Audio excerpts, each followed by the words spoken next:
I sat in that mahogany-paneled law office watching my sister Carla smirk as the attorney shuffled through our late father's will.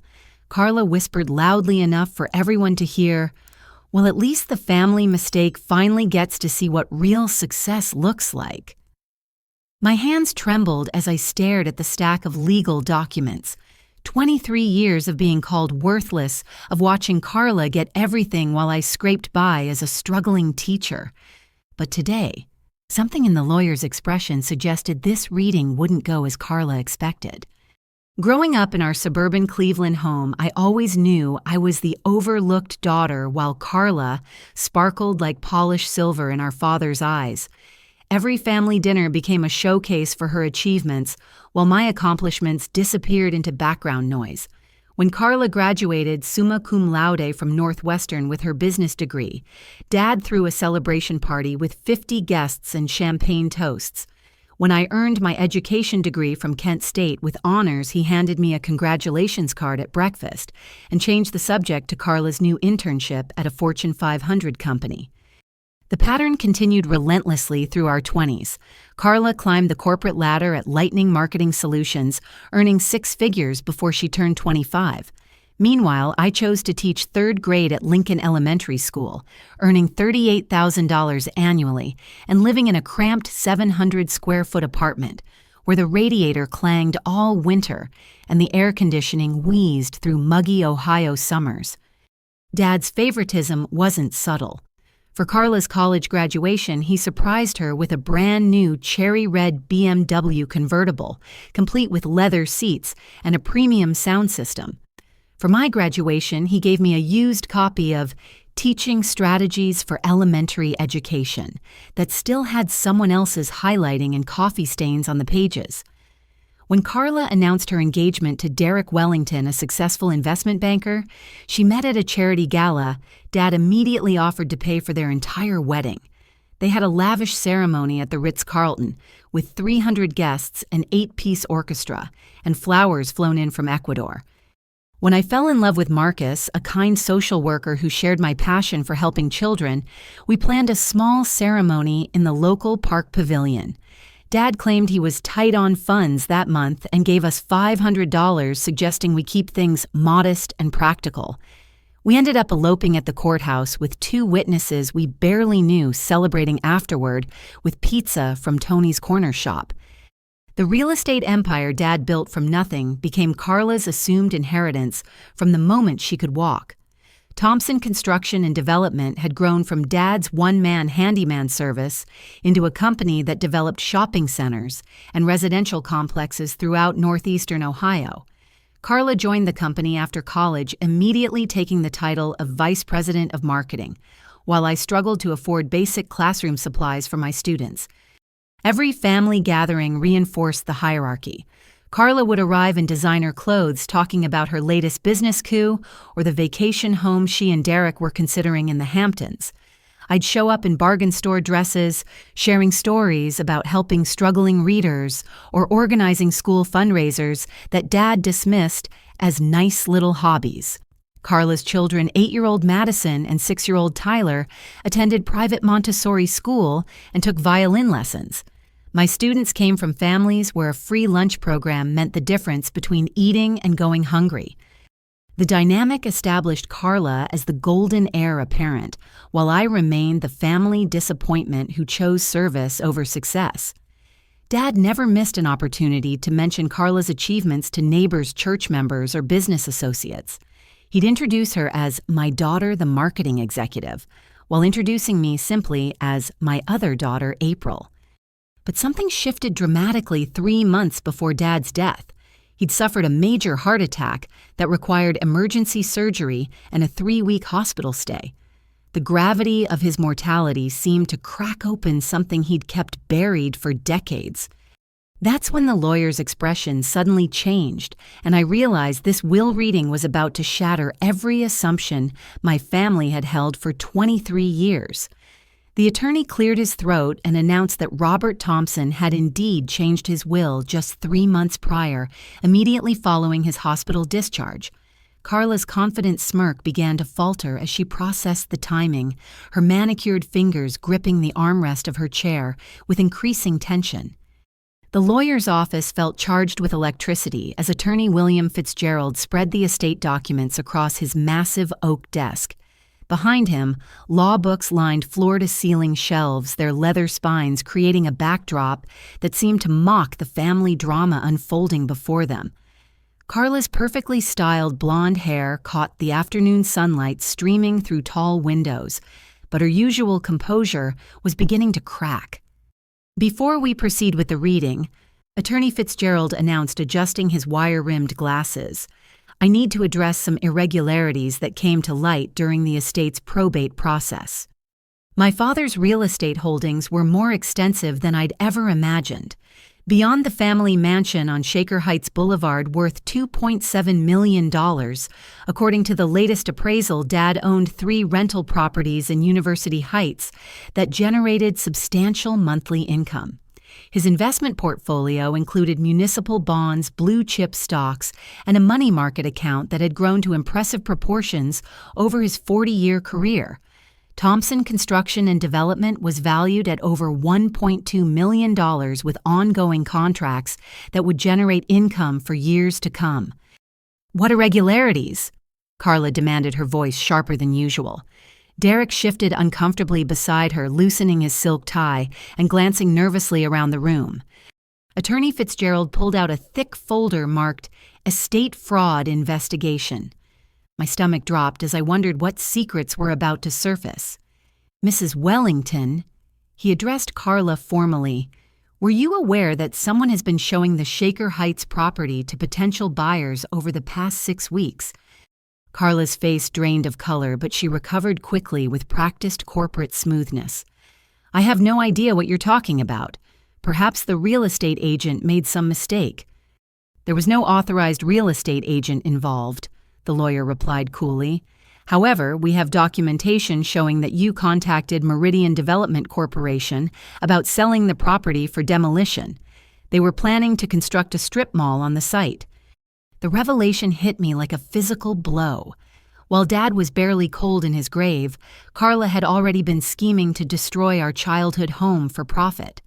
Every memory embedded in those walls, Christmas mornings by the fireplace, birthday parties in the backyard, quiet evenings when Mom would read to me in the sunroom, meant nothing compared to Carla's greed.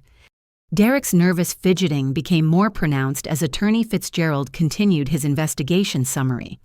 "Furthermore, Mr. Wellington, our records show you've been in contact with several creditors regarding substantial gambling debts. Were you counting on your wife's expected inheritance to resolve these financial obligations? That's completely out of line." Derek stammered, but sweat beaded on his forehead despite the air-conditioned office. "My financial situation has nothing to do with this will reading." Aunt Helen, Dad's 72-year-old sister, spoke up from her chair near the window. "Actually, Derek, it has everything to do with it. I heard you on the phone outside the funeral home telling someone you'd have the money within a week because the old man finally kicked the bucket."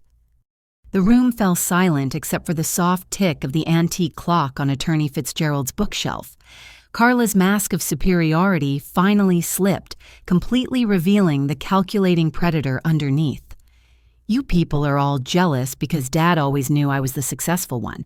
April's been living like a pauper her whole life, and now you want to pretend she deserves something she never earned." "Speaking of earning," the lawyer interjected, "we need to discuss some financial discrepancies discovered during our audit of your father's accounts." He produced bank statements highlighted in yellow marker. 3 months ago, $20,000 was withdrawn from Robert Thompson's checking account using a power of attorney document. The withdrawal occurred while your father was hospitalized and unconscious following his heart surgery. My hands clenched in my lap as the magnitude of Carla's betrayal became clear. While Dad fought for his life in the ICU, she'd been stealing money to fund her European vacation. I remembered her Instagram posts from Paris and Rome, captioned with phrases like, "living my best life," and "sometimes you just need to treat yourself."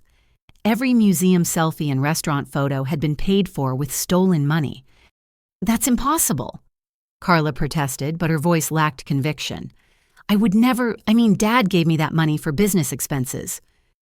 Attorney Fitzgerald opened another folder and pulled out photocopied documents. The power of attorney form was notarized on February 14th, 2 days after your father's heart attack. However, the notary has confirmed that Robert Thompson was never present for this signing. In fact, he was sedated in intensive care that entire week. The forgery accusation hung in the air like poison gas.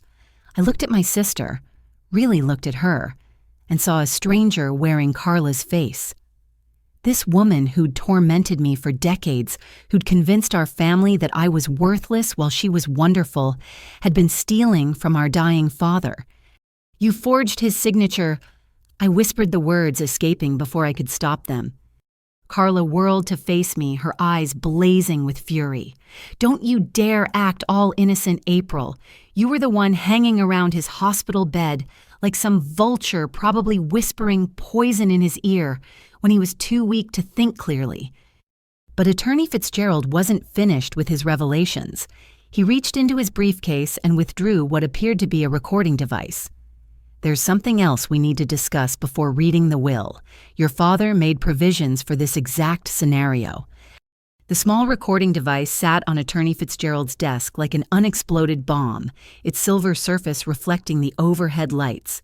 Carla stared at it with growing alarm while Derek's knee bounced nervously under the mahogany table.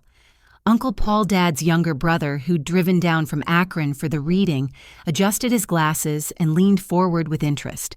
Cousin Jessica Paul's daughter, who worked as a nurse in Cleveland, sat quietly beside him, her expression sympathetic as she watched the drama unfold. Before we proceed, Carla announced, standing abruptly and smoothing her black Chanel suit, I want everyone to understand the reality of this situation. Dad built his business from nothing, and I've been working alongside him for 8 years. I understand real estate development, construction contracts, and property management. April has spent her career finger painting with children and reading picture books. She gestured dismissively in my direction, her diamond tennis bracelet catching the light.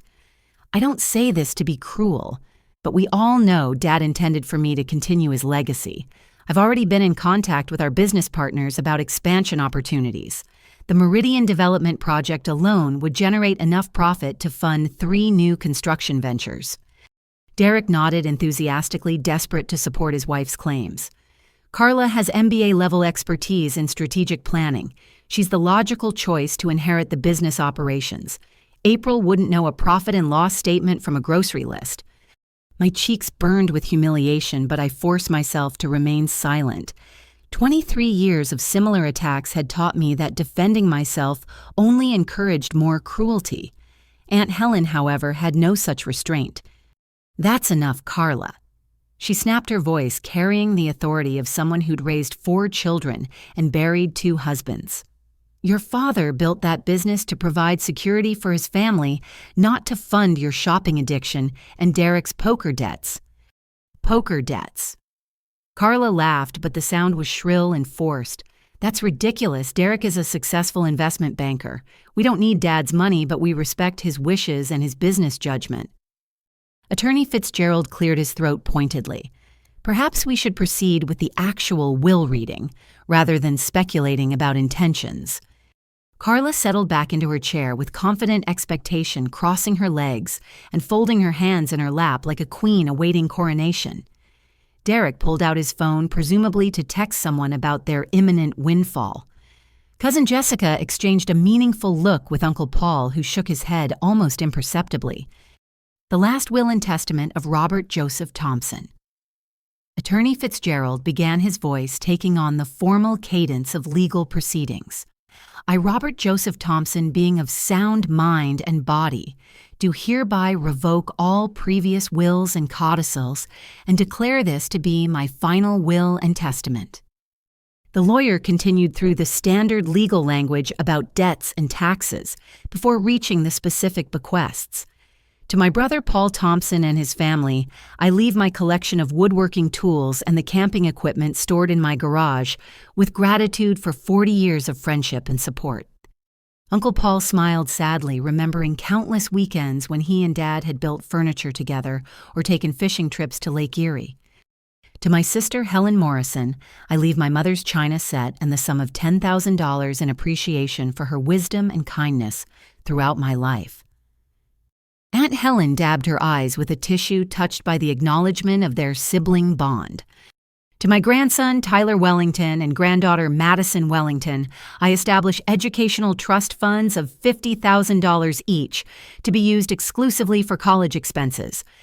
Carla beamed at this provision, clearly viewing it as confirmation of her favored status. Derek actually smiled for the first time since entering the office, probably calculating how they could manipulate the trust funds to their advantage. But then Attorney Fitzgerald's tone shifted, becoming more deliberate and measured. To my daughter, Carla Wellington, I leave the sum of $1. The words hung in the air like a thunderclap. Carla's mouth fell open in shock, her confident expression evaporating instantly. Derek's face went white as he processed the implications for his gambling debts. $1, Carla stammered. That can't be right. You must have misread something. Attorney Fitzgerald continued reading without acknowledging her interruption. I leave Carla $1 for being my greatest disappointment and for demonstrating that wealth without character leads only to corruption and cruelty. The devastation on Carla's face would have been satisfying if I hadn't been equally stunned by the harsh judgment. Dad had never been one for emotional confrontations or dramatic gestures, but this public humiliation surpassed anything I'd ever witnessed. The remainder of my estate, the lawyer continued, including my residence at 512 Shaker Heights Boulevard, all rental properties, investment accounts, and Thompson Construction and Development. I leave entirely to my daughter, April Thompson, with the hope that she will use these resources to continue helping others and to understand how much her kindness meant to me in my final months. The silence that followed felt dense and suffocating. I couldn't process what I just heard. The mansion, the business, the investments, everything totaled over $4 million. My teacher's salary had trained me to think in terms of hundreds, not millions. Carla exploded out of her chair like a woman possessed. This is fraud. April manipulated him. She poisoned his mind against me when he was dying and vulnerable. But Attorney Fitzgerald wasn't finished. He reached for the recording device and pressed the play button. Your father anticipated there might be questions about his mental state and his decision-making process. He asked me to play this recording if anyone contested his will. Dad's voice filled the room, weak but clear and unmistakably lucid. The sound of his familiar tone brought tears to my eyes and seemed to drain what little color remained in Carla's face. Dad's recorded voice carried the weight of profound disappointment and bone-deep exhaustion. My name is Robert Joseph Thompson. Today is March 15th, and I'm recording this in the office of Attorney William Fitzgerald to explain my final decisions regarding my estate. The room fell into absolute silence, except for the soft whir of the recording device. Even Derek stopped fidgeting, his face pale, as he realized the implications of hearing a dead man's testimony. For 23 years, I favored my daughter Carla because she reminded me of my first wife, Patricia, who left me for another man when Carla was barely walking. I thought success and ambition were the most important qualities a person could have, and I was wrong. Carla's hands trembled as she gripped the edges of her chair. Her usually perfect makeup was beginning to smudge as sweat beaded on her forehead. Dad's voice continued each word deliberate and painful. 3 weeks ago, while I was fighting for my life in the hospital, only one of my daughters visited me every single day. April brought homemade soup read to me from books I pretended not to enjoy, and held my hand when the nurses said my heart might give out completely. My own eyes filled with tears remembering those bedside vigils, the way Dad seemed surprised each time I appeared, as if he couldn't believe someone would care enough to stay. Carla visited me once during my 3-week stay, and only to ask when I planned to update my will. She spent 5 minutes complaining about hospital parking fees before leaving to meet friends for lunch. Derek shot a horrified look at his wife, clearly hearing details about her behavior for the first time. Carla's mouth opened and closed soundlessly, her usual arsenal of excuses completely depleted. But the final betrayal came when I discovered what Carla had been planning behind my back. Attorney Fitzgerald paused the recording to pull out another set of documents from his seemingly endless collection of evidence. Your father hired a private investigator when he became suspicious about certain financial irregularities.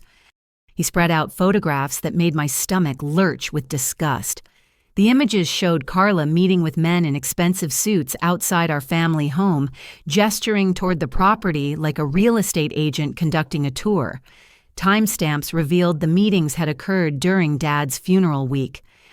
She was showing the house to developers while I was being buried.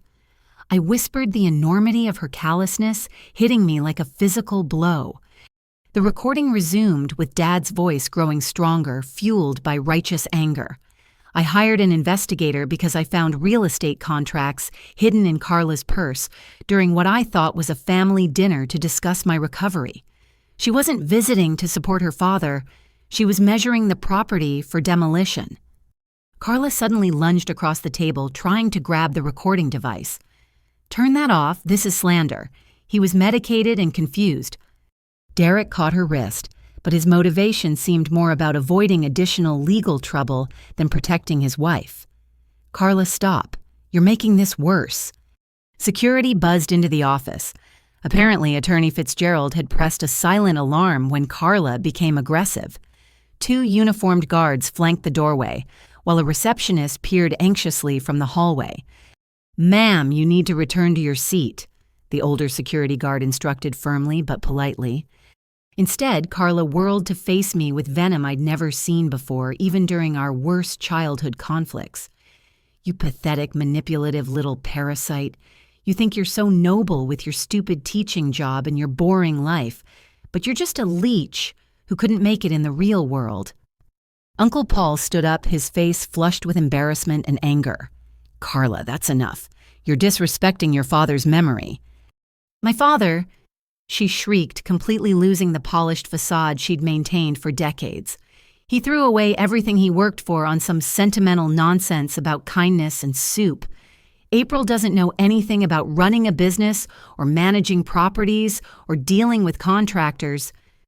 Aunt Helen finally lost her patience completely. "Since we're talking about disrespect, perhaps everyone should know what I witnessed at your father's funeral." The room went dead quiet again. Aunt Helen's voice carried the kind of moral authority that came from 72 years of calling out bad behavior without flinching. "I saw you, Carla, going through your father's wallet while his body was lying in the casket. You took his credit cards and cash while people were paying their respects." Derek's face went ashen. Even he hadn't known about that particular violation. Cousin Jessica, who'd remained silent throughout the proceedings, finally spoke up. "I was there too. I saw her do it and couldn't believe my eyes. I thought maybe she was preserving something sentimental, but now I understand what really happened."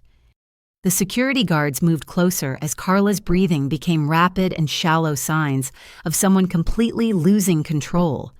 Derek seemed to shrink into his chair, probably calculating how quickly he could distance himself from his wife's public breakdown. But Attorney Fitzgerald had one more devastating revelation to share. He reached into his briefcase and withdrew a final folder marked "Confidential Investigation Results."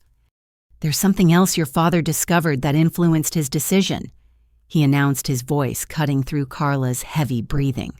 The private investigator uncovered additional information about both Derek and Madison Hartwell. Derek's face went from pale to gray at the mention of the second name.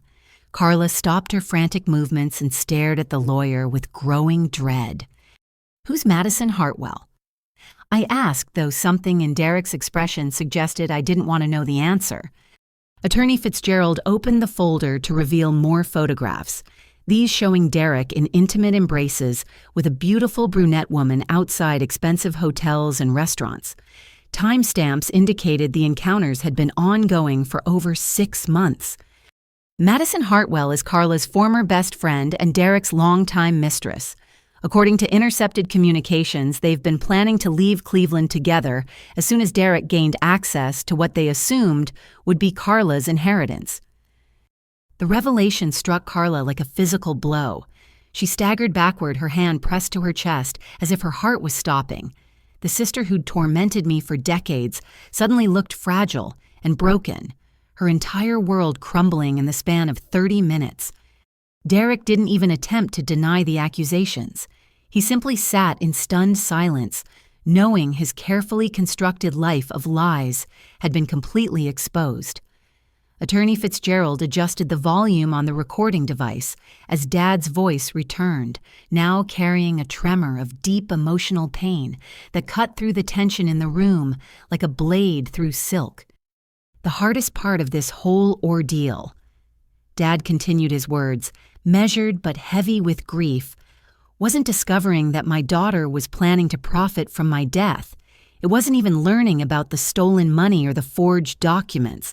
The hardest part was realizing how completely I'd failed as a father.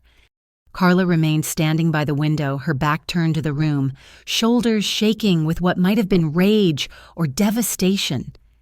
Derek had slumped forward in his chair, his head in his hands, while the photographs of his betrayal lay scattered across the polished table like evidence of multiple crimes.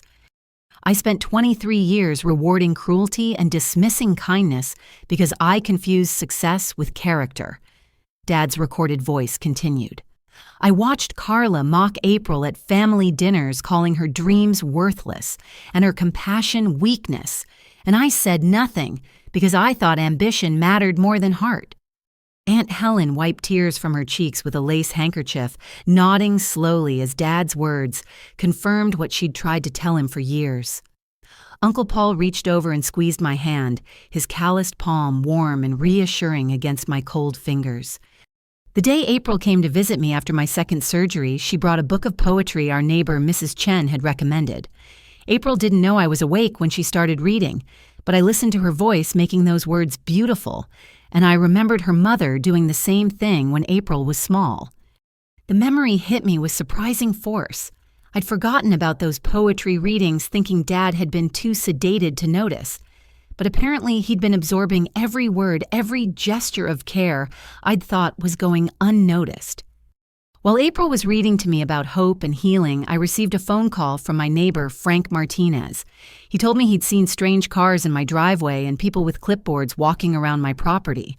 When I called Carla to ask about it, she claimed she didn't know anything about visitors, but her voice had that same lying tone she'd used as a child when she broke something and blamed April.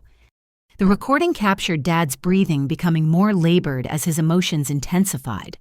Attorney Fitzgerald glanced around the room, ensuring everyone was prepared for whatever revelation was coming next.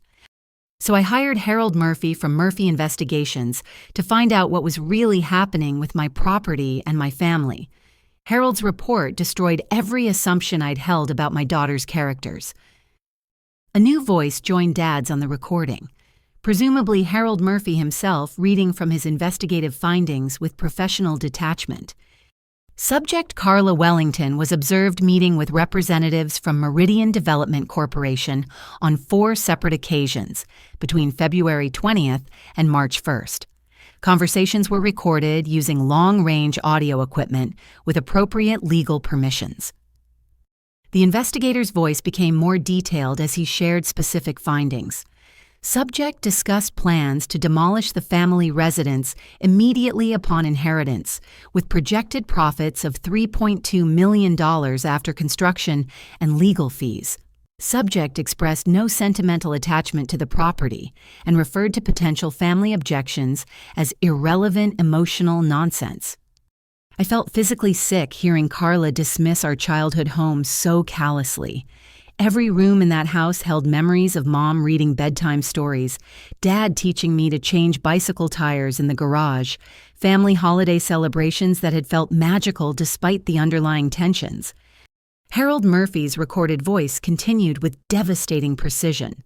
Subject was also observed removing approximately $800 in cash and 2 credit cards from the deceased's personal effects during funeral services on March 8th. This theft was witnessed by multiple family members, but not reported to authorities. Carla finally turned from the window, her face streaked with mascara and twisted with desperate fury. "This is entrapment. You can't record people without their permission. None of this is admissible in any legitimate court." But Dad's voice returned to the recording with renewed strength, as if anticipating her objections. "I want to be clear about my mental state during these decisions. Dr. Jennifer Walsh, my cardiologist, has confirmed that my medications had no effect on my cognitive abilities. Dr. Michael Foster, my primary care physician for 15 years, conducted mental competency evaluations and found me fully capable of making legal and financial decisions." Attorney Fitzgerald produced medical documents bearing official letterheads and physician signatures. "Both doctors were willing to testify to your father's complete mental clarity during the will revision process." The recording continued with Dad's voice growing more personal and heartbroken. The final piece of evidence that changed everything came from Harold's investigation into Derek Wellington's activities and associations. Derek's head snapped up at the mention of his name, his face cycling through expressions of panic, anger, and resignation. He glanced toward the door as if calculating whether he could escape before hearing the rest of his secrets exposed. "Derek has accumulated gambling debts totaling $147,000 through underground poker games and illegal sports betting operations. He's been using Carla's credit cards and joint bank accounts to make partial payments, but the interest and penalties have grown beyond his ability to manage." The dollar amount seemed to physically stagger Derek. He hadn't realized the full extent of his financial destruction had been discovered and documented. More troubling. Dad's voice continued. "Derek has been conducting an affair with Madison Hartwell for 8 months, with plans to leave Cleveland once he gained access to what he assumed would be Carla's inheritance. Text message records show they'd already purchased a house in Austin, Texas, using money Derek stole from his and Carla's joint savings account." Carla's legs seemed to give out completely. She collapsed into the nearest chair, staring at her husband with the expression of someone watching her entire world disintegrate in real time. 23 years of marriage, of building a life together, of believing in their partnership had been revealed as an elaborate fraud designed to steal my father's money. Madison Hartwell. The recording continued, is pregnant with Derek's child. They've been planning their new life together for months, assuming Carla's inheritance would fund their escape from their respective responsibilities in Ohio. The pregnancy revelation broke something fundamental in Carla's spirit. She'd never been able to have children after Madison and Tyler, a source of private grief she'd hidden behind her professional ambitions. Learning that her husband had created the family he'd claimed was impossible with them felt like the ultimate betrayal stacked on top of countless smaller ones. Dad's recorded voice softened as he addressed me, directly speaking across the divide between life and death, with words I'd waited my entire lifetime to hear. "April, sweetheart, I know I never told you how proud I was of your teaching, your kindness, your determination to help children who reminded me so much of yourself at that age. I know I never said how sorry I was for making you feel less important than your sister's achievements." Tears streamed down my face as I heard my father's voice speaking words of love and recognition that felt like a miracle and a tragedy combined. Why had it taken his approaching death for him to see who I really was? "You chose a life of service over personal gain, and that choice makes you worth more than all of Carla's business successes combined. I'm leaving you everything, not because you need the money, but because I trust you to use it wisely and with the same compassion you've shown your students and your foolish old father." The recording ended with a soft click that seemed to echo through the suddenly silent office.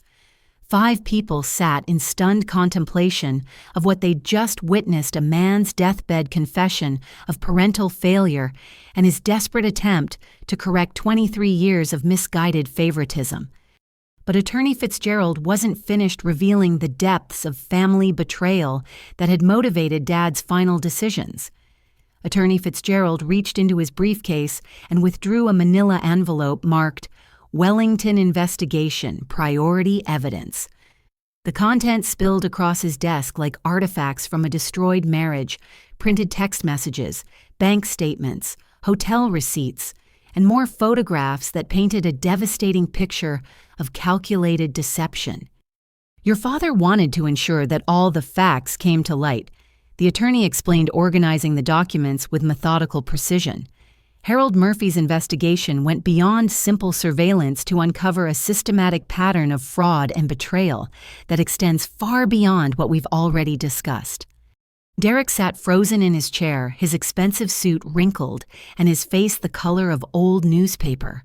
Beside him, Carla stared at the evidence with the hollow expression of someone watching their life burn down in real time. The first document Attorney Fitzgerald displayed was a bank statement from Derek and Carla's joint savings account, highlighted to show a series of large withdrawals over the past 6 months. These transfers totaling $32,000 were made to an account belonging to Madison Hartwell without Carla's knowledge or authorization. "That's impossible," Carla whispered, but her voice lacked conviction. "Derek would never. We discuss all major financial decisions together."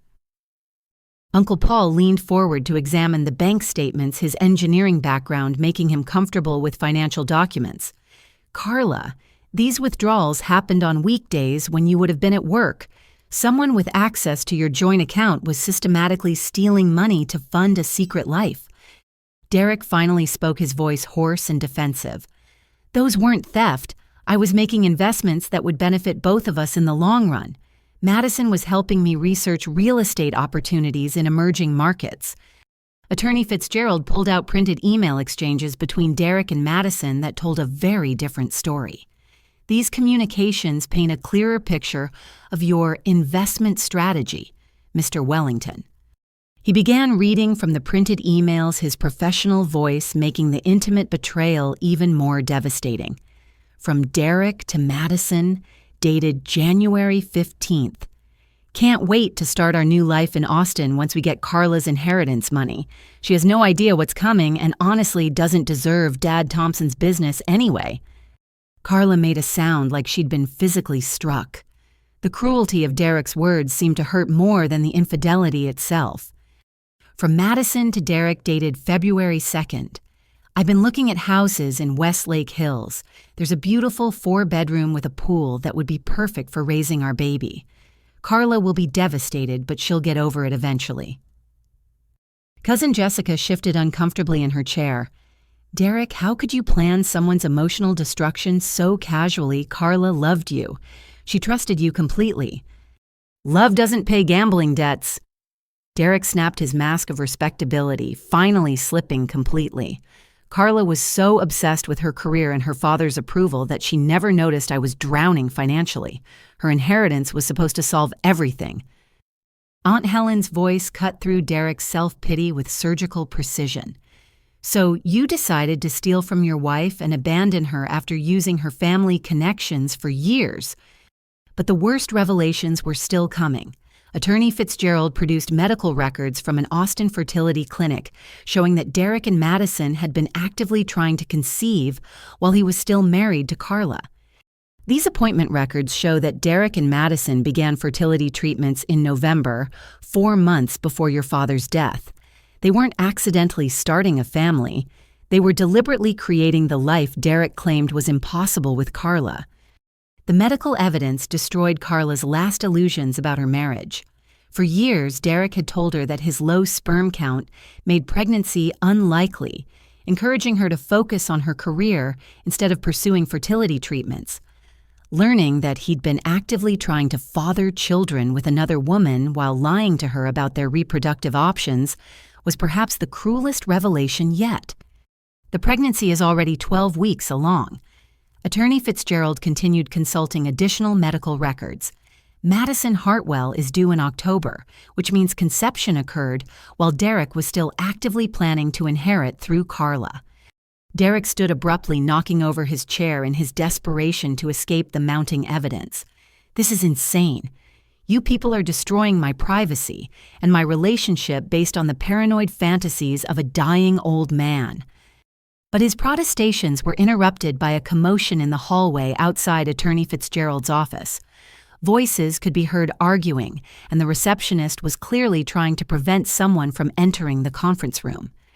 The door burst open despite the receptionist's efforts, and Madison Hartwell herself walked in, wearing designer maternity clothes that perfectly displayed her growing belly. She was beautiful in an obvious way. Glossy brown hair, perfect makeup clothes that probably cost more than my monthly salary, but her expression carried the entitled arrogance of someone accustomed to getting whatever she wanted. "Derek, honey, I got tired of waiting in the car," Madison announced, completely ignoring the shocked faces around the conference table. "Did you get the inheritance paperwork sorted out? I made dinner reservations at that new steakhouse for 7 o'clock. The silence that greeted Madison's entrance was profound and terrible. She looked around the room with growing confusion, her gaze moving from Derek's guilty face to Carla's devastated expression, to the scattered evidence covering the attorney's desk. "What's going on here?" Madison demanded, her voice taking on a sharp edge. "Derek, why does everyone look like someone died?"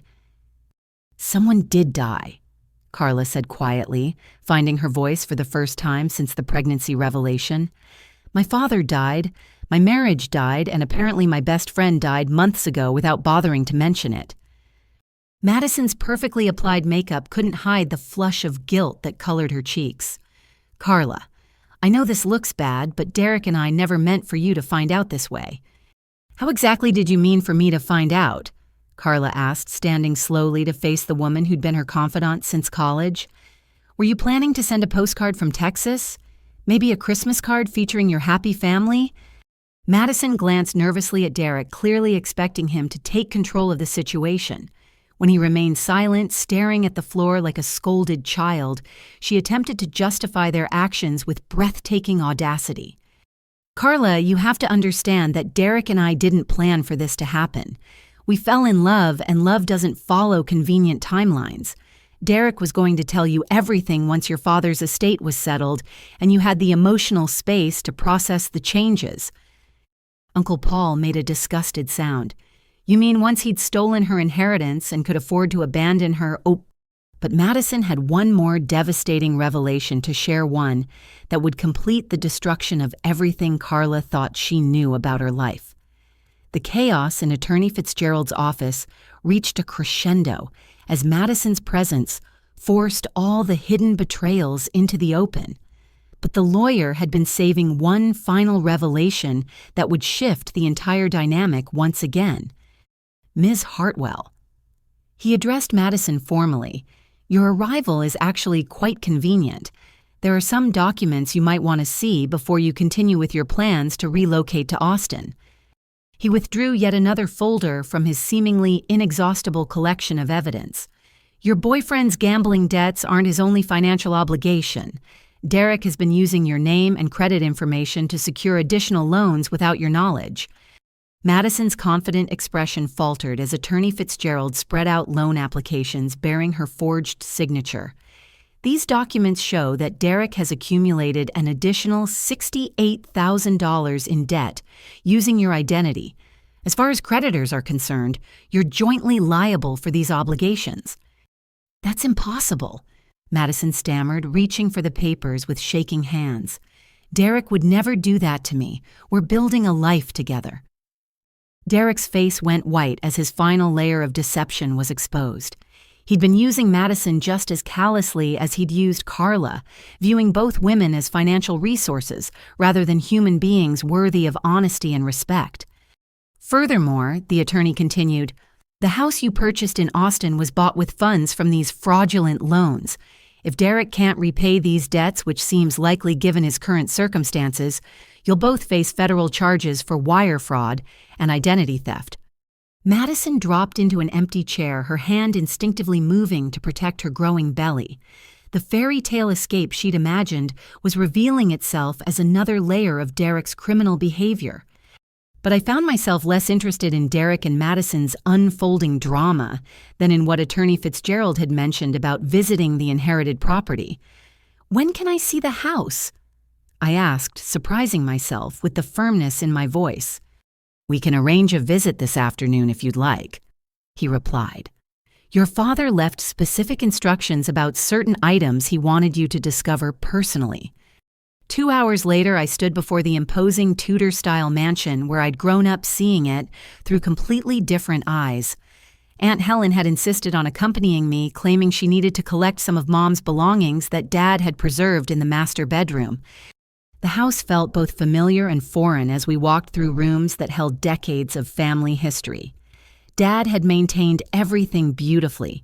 The hardwood floors gleamed, the windows sparkled, and fresh flowers in crystal vases suggested he'd been preparing for important visitors. "He always kept this place like a museum," Aunt Helen observed, running her fingers along the polished banister. "I think he was afraid that changing anything would make your mother feel more gone than she already was." We climbed the stairs to Dad's private office, a wood-paneled sanctuary I'd rarely been allowed to enter as a child. Attorney Fitzgerald had given me the key, along with instructions to look for a safe, hidden behind the bookshelf containing works by American authors. The safe opened easily with the combination Dad had provided my birthday, followed by Mom's. Inside, I discovered treasures that took my breath away. Mom's engagement ring, her pearl necklace, and a collection of jewelry I'd assumed had been sold years ago. He told Carla these were lost in a burglary, Aunt Helen said, examining Mom's sapphire earrings. She believed him because she wanted to believe the worst about everything connected to your mother's memory. But the jewelry was just the beginning. Beneath the velvet-lined boxes, I found a stack of letters tied with blue ribbon. Love letters between my parents that revealed a romance more beautiful than anything I'd ever imagined. Mom's handwriting covered page after page of cream-colored stationery describing her dreams for their future together, her hopes for their children, and her specific vision for what their family could become. Robert, one letter read, "I love watching you read to April before bedtime. She has your thoughtful nature and my love of stories. I hope someday she'll understand that intelligence comes in many forms and that kindness is rarer and more valuable than success." Another letter, written when I was 5 years old, made me cry. "April asked me today why some people are mean and others are nice. I told her that mean people are usually afraid of something, but nice people have learned that love is stronger than fear. I hope she always chooses love even when love seems harder." Aunt Helen discovered Dad's journal collection in a locked desk drawer, leather-bound volumes documenting 20 years of thoughts and observations about his family. The entries painted a devastating picture of a man who'd recognized his mistakes but didn't know how to correct them. June 15th. One entry read, "Carla graduated with honors today, and I felt proud but also worried. She seems to think success means other people have to fail." When April congratulated her sister, Carla just rolled her eyes and made some comment about participation trophies. I should have said something, but I didn't want to ruin the celebration. Another entry from several years later showed Dad's growing awareness of the family dynamic he'd created. April won a teaching award today, Teacher of the Year for the entire district. I found out from Helen, not from April herself. She probably didn't think I'd care. God help me, I've made my daughter believe her accomplishments don't matter to me. The most painful entries came from the months before Dad's heart attack, showing his desperate desire to repair our relationship without knowing how to begin. I drove past April's school today and saw her in the playground helping a little boy tie his shoes. She has the same patient smile her mother had when she was teaching April to read. I sat in the car for 20 minutes wanting to go in and tell her how proud I am, but I didn't know what words to use after 20 years of using the wrong ones.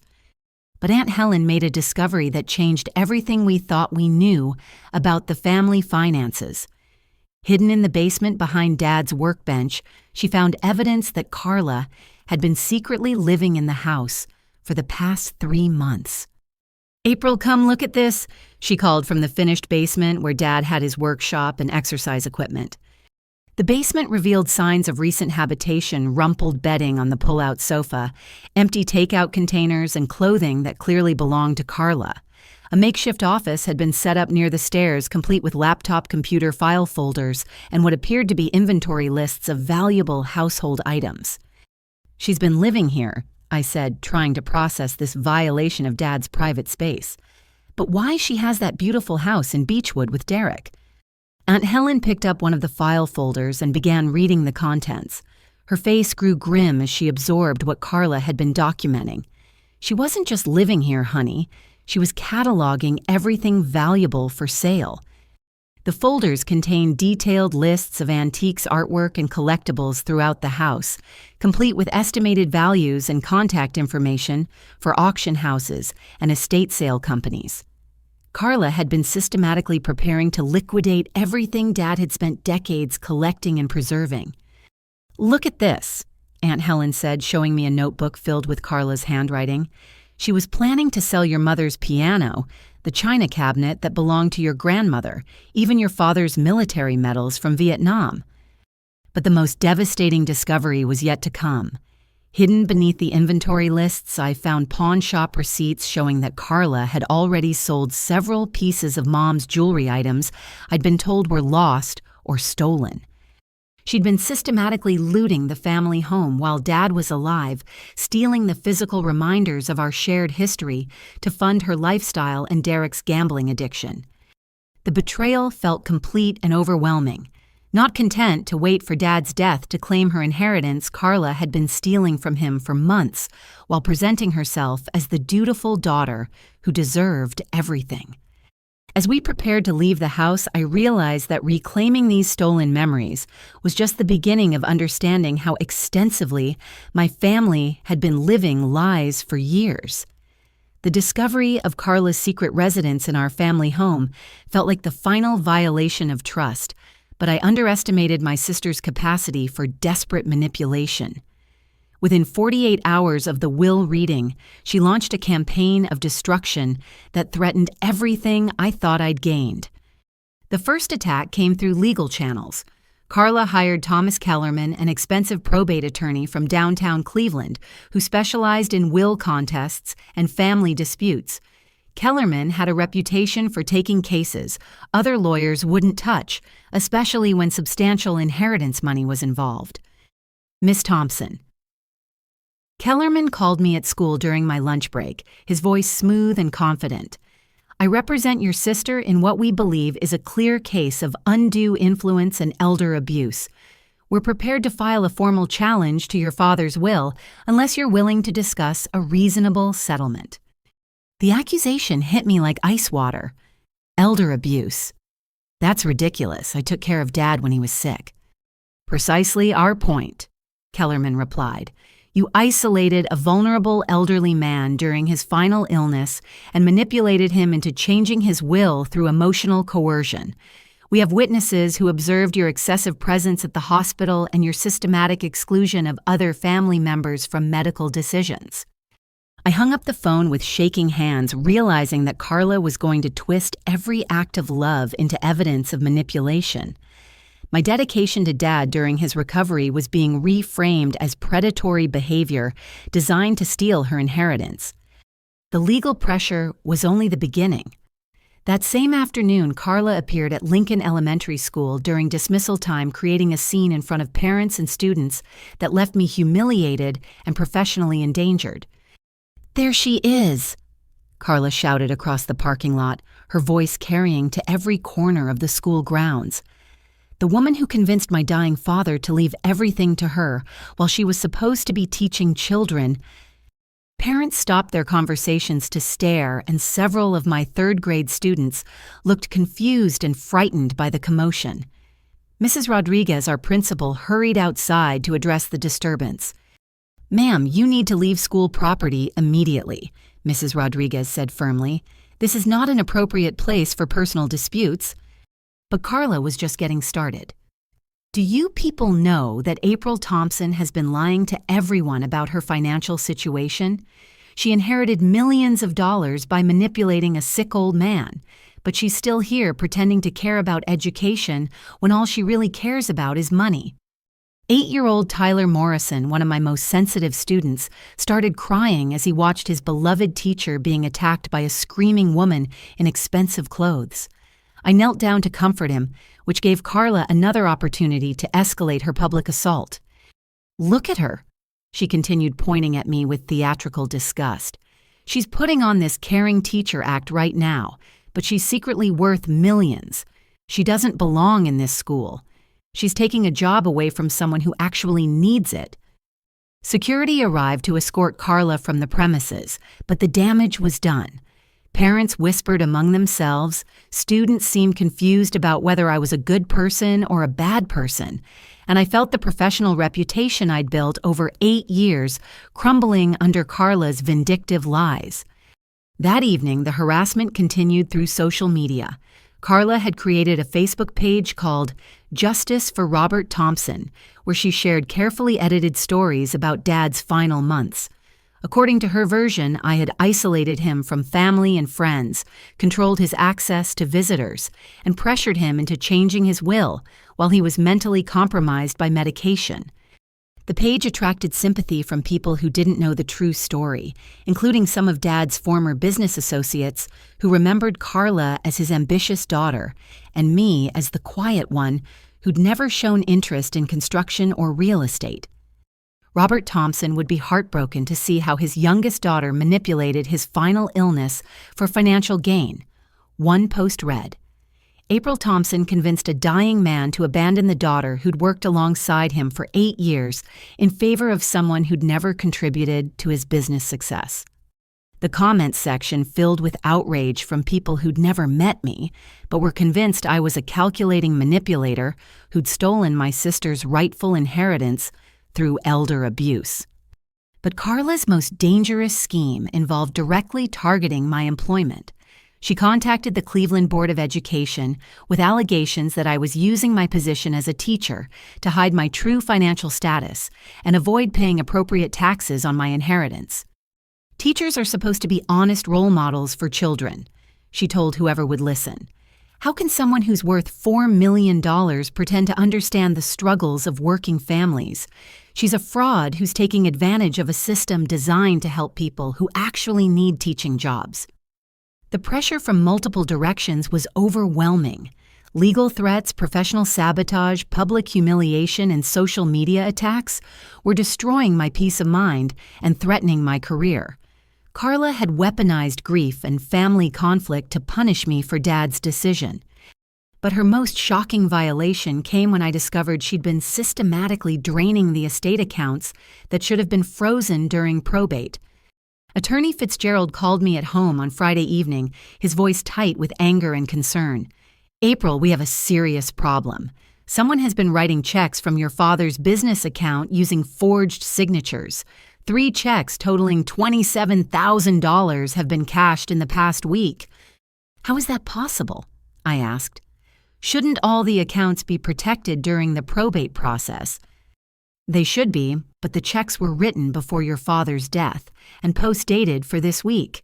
It's a sophisticated fraud that suggests someone had been planning this theft for months." Bank security footage confirmed what we all suspected. Carla had been using Dad's checkbook to write herself payments that she was now cashing as if they were legitimate business expenses. She'd covered her tracks by creating fake invoices for marketing services that Thompson Construction had supposedly purchased before Dad's death. The evidence of financial fraud was clear and criminal, but Carla's willingness to steal money that legally belonged to me, while simultaneously accusing me of manipulation, showed how desperate she'd become. She was destroying herself through her own choices, but she was determined to take me down with her. As I sat in my small apartment that Friday night, surrounded by legal papers and feeling overwhelmed by the magnitude of Carla's vindictive campaign, I realized that inheriting Dad's wealth had given me more than money. It had revealed the true character of everyone in my family.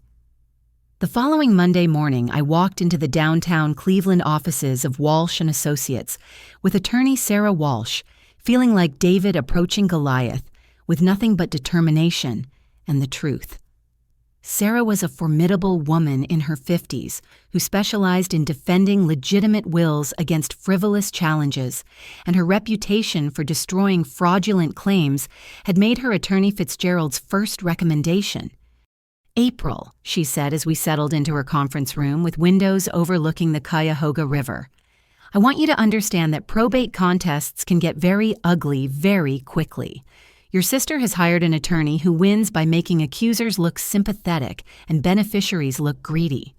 We're going to counter that strategy by sticking relentlessly to facts and evidence. The deposition process began that same week, and I quickly learned that legal proceedings bear no resemblance to television courtroom dramas. Instead of dramatic confrontations, we sat in sterile conference rooms while court reporters recorded every word of testimony that felt both boring and terrifying. Carla's deposition revealed the weakness of her case almost immediately. Under oath, she couldn't provide specific examples of how I'd isolated Dad or manipulated his medical care. Her accusations fell apart when confronted with hospital visitor logs showing that she'd visited once while I'd been there daily.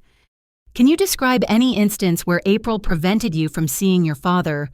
Attorney Walsh asked during cross-examination.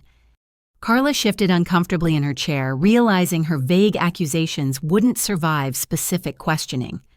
She was always there when I tried to visit. It made private conversations impossible. What private conversations did you want to have with your father while he was recovering from heart surgery? Family business, construction projects, things April wouldn't understand because she's not involved in real estate development. Attorney Walsh consulted her notes with surgical precision. According to hospital records, your father was sedated and sleeping during most of your March 3rd visit. What family business were you able to discuss with an unconscious patient? The question hung in the air like a trap Carla had walked into willingly. She'd claimed to want private business conversations with Dad, but the medical records showed he'd been unconscious during her visit.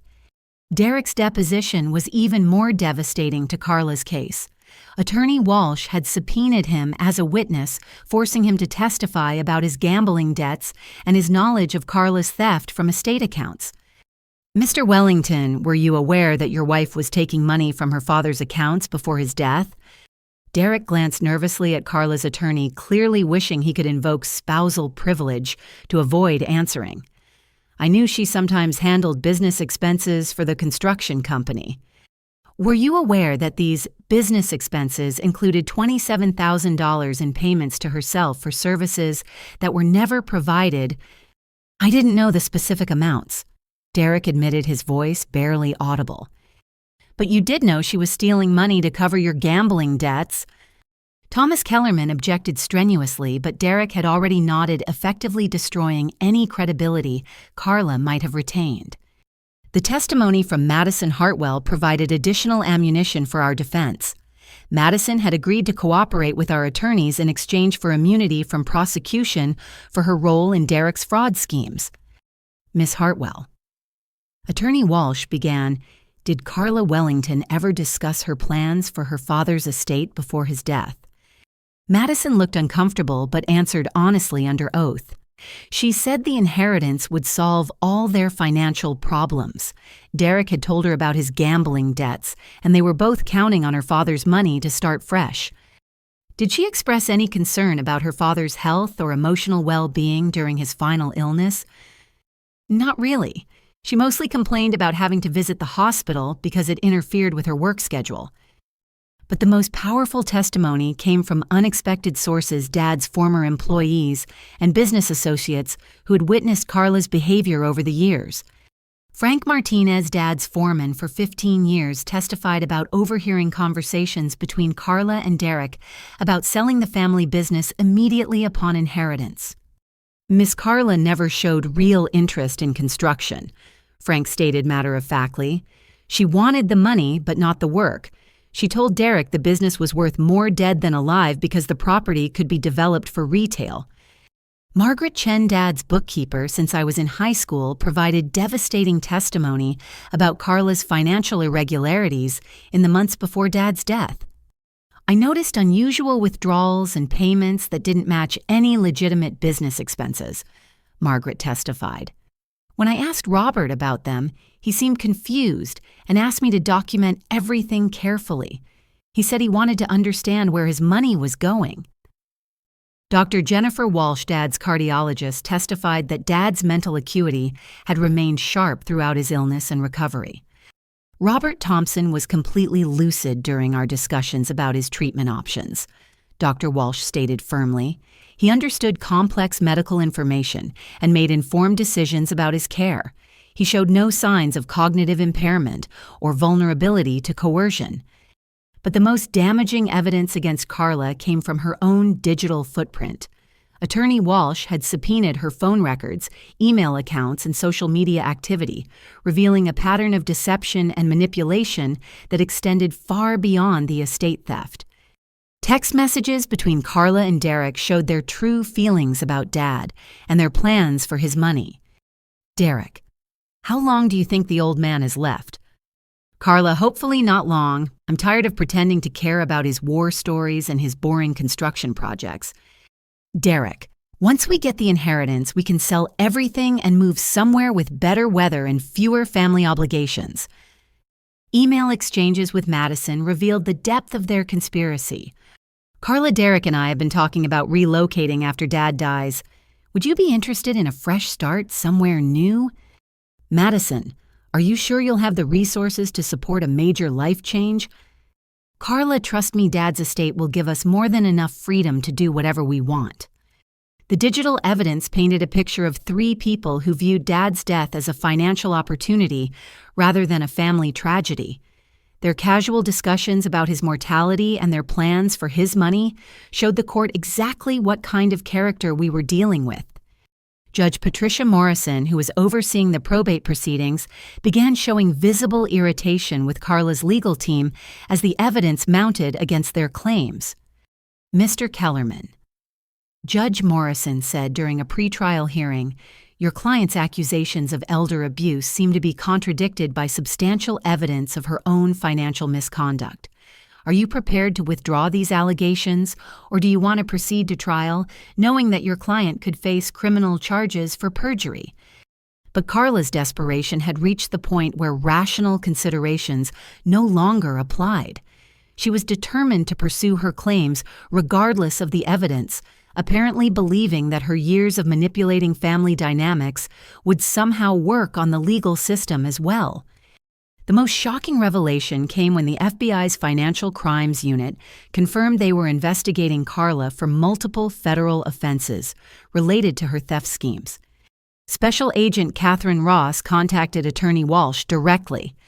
We've been tracking financial irregularities in several businesses connected to Robert Thompson's construction company.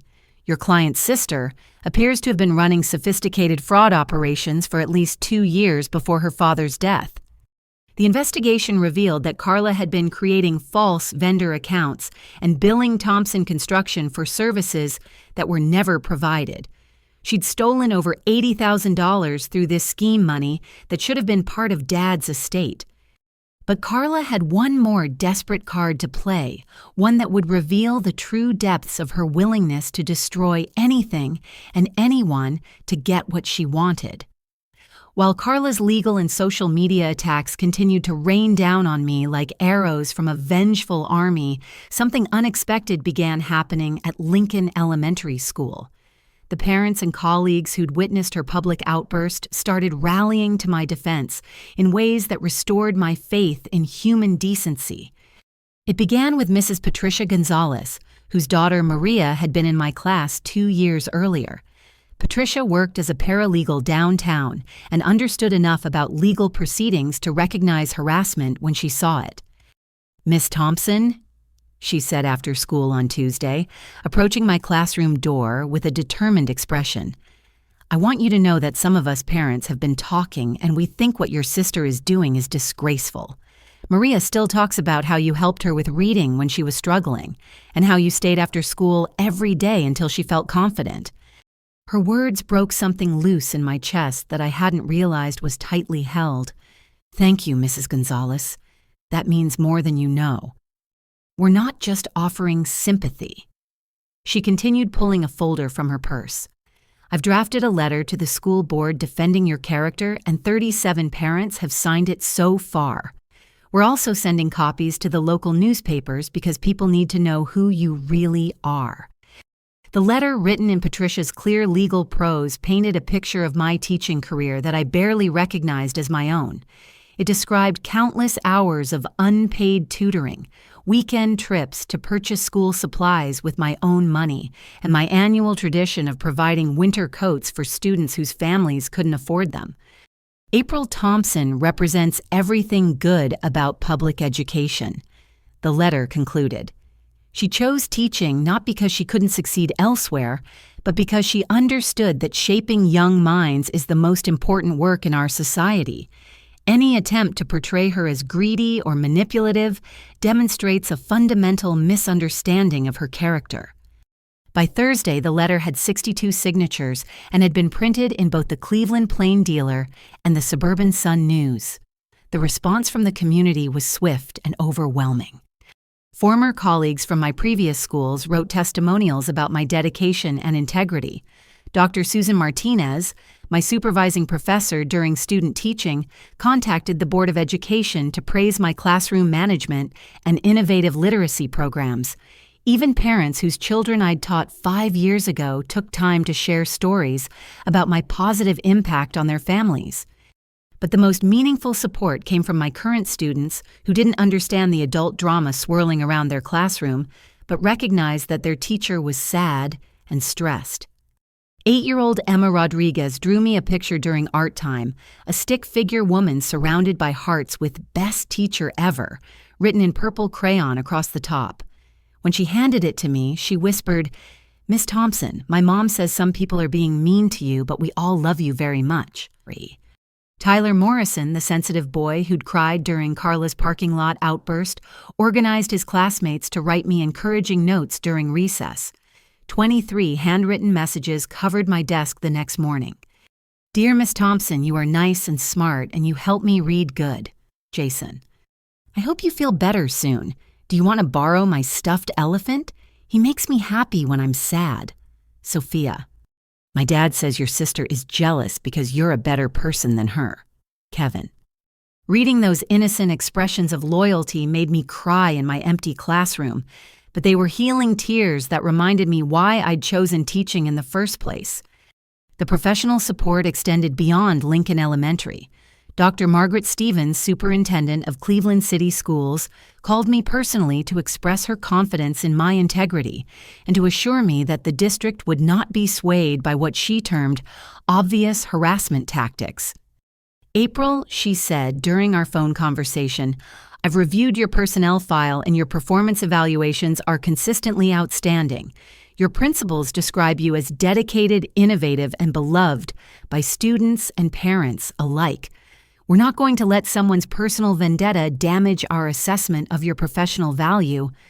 Principal Rodriguez went further, offering me the position of lead literacy coordinator for the entire district, a promotion that would increase my salary and provide opportunities to mentor new teachers. "This job was designed for someone with your skills and passion," she explained during our meeting. "We've been looking for the right candidate for months, and your situation has reminded us that we already have exactly the person we need right here." The irony wasn't lost on me. Carla's attempts to destroy my career were actually highlighting my professional accomplishments in ways that led to unexpected opportunities. But the most surprising support came from Dad's former business associates, men I'd barely known who reached out to share their memories of our family dynamics over the years. Robert Mitchell, who'd worked with Thompson Construction on several major projects, called me at home one evening with stories I'd never heard. "Your father talked about you constantly," he said, his gruff voice warm with affection. Every time one of his projects involved schools or community centers, he'd mention how proud he was of your teaching work. He said you were doing more important work than any of us contractors because you were building people instead of buildings. James Patterson, Dad's longtime attorney before he'd switched to Fitzgerald's firm, shared similar memories. "Robert always regretted not supporting your career choice more openly. He told me several times that he wished he'd been smart enough to see that success comes in many forms, not just financial ones." These conversations revealed that Dad had been proud of me all along, but hadn't known how to express it. His awkwardness around emotional topics had been mistaken for indifference, when in reality he'd been struggling with his own inability to articulate love and admiration. The community support created a protective bubble around me during the darkest period of Carla's harassment campaign. Local media began covering the story from a different angle, portraying me as a dedicated educator, being persecuted by a greedy sibling, rather than as a manipulative gold digger stealing family wealth. Channel 5's Evening News ran a segment titled Teacher Under Fire that included interviews with parents, students, and colleagues who contradicted every accusation Carla had made about my character. "Miss Thompson changed my son's life," one parent told the reporter. "He was failing in reading until she developed a special program just for him. She stayed after school every day for 2 months working with him for free until he caught up with his classmates." The news coverage attracted attention from unexpected quarters. The Ohio Education Association offered to provide legal support if the school district faced any pressure to terminate my employment. The National Education Foundation sent a letter commending my dedication and expressing solidarity with teachers facing personal attacks. But perhaps most importantly, the outpouring of support helped me understand that my identity wasn't defined by Carla's accusations or by Dad's inheritance. I was valued for who I'd chosen to become, not for my family's wealth or dysfunction. Standing in my classroom surrounded by student artwork and thank you notes from parents, I realized that Carla's attacks had inadvertently given me something precious, absolute clarity about my own worth, and the genuine appreciation of a community that had watched me grow from a young teacher into someone they trusted with their children's futures. However, this community support would soon be tested when federal investigators made a discovery that would change everyone's understanding of what Carla had really been doing behind the scenes. The call from Special Agent Catherine Ross came on a gray Thursday morning while I was helping my students with their science projects about plant growth. Mrs. Rodriguez appeared in my classroom doorway with an expression that suggested something serious was developing. "April, you have an important phone call in my office," she said quietly. "I'll watch your class." Special Agent Ross's voice was crisp and professional, but I could hear underlying concern that made my stomach clench with anxiety. "Miss Thompson, we need to schedule a meeting to discuss our investigation into your sister's financial activities. What we've discovered goes far beyond the estate fraud we initially documented." 2 hours later, I sat in a downtown FBI office that felt like something from a crime drama, complete with fluorescent lighting and institutional furniture that seemed designed to make everyone uncomfortable. Agent Ross, a woman in her 40s with graying hair and intelligent eyes, spread documents across the conference table with methodical precision.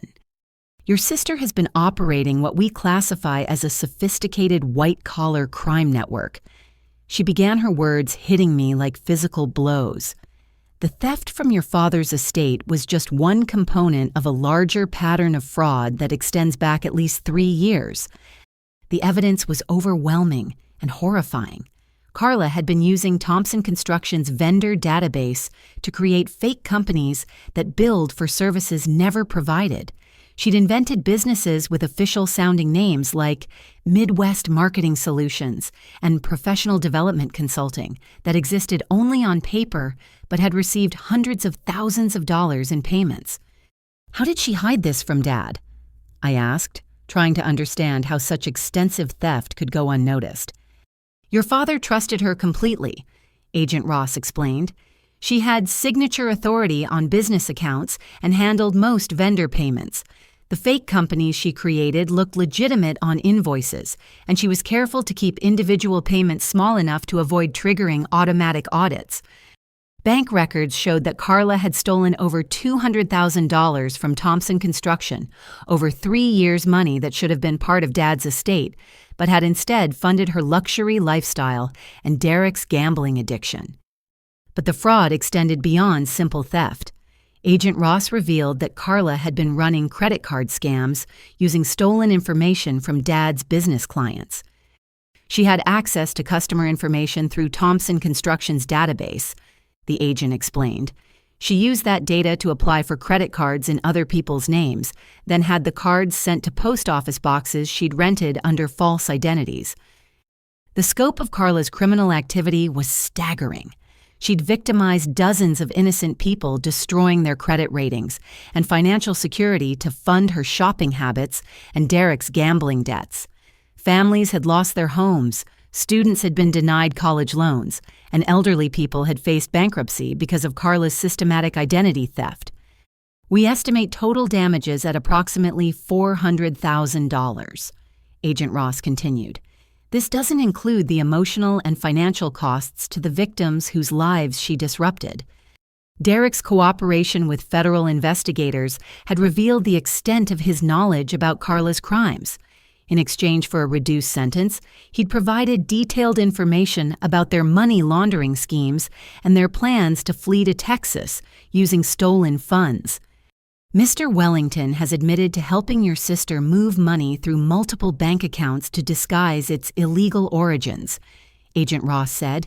He also confirmed that they were planning to disappear once they gained access to your father's inheritance. The recorded conversations between Derek and federal agents played during our meeting revealed the callousness with which they discussed their victims. Derek: how many credit cards did you get approved this week? Carla, 5, but I'm being more careful about the amounts. Small purchases are less likely to trigger investigations. Derek: good. We need to build up cash reserves before Robert dies and we can make our move to Austin. Listening to them discuss Dad's approaching death like a business opportunity made me physically ill. They'd viewed his mortality as a deadline for maximizing their theft before disappearing with millions of dollars in stolen money.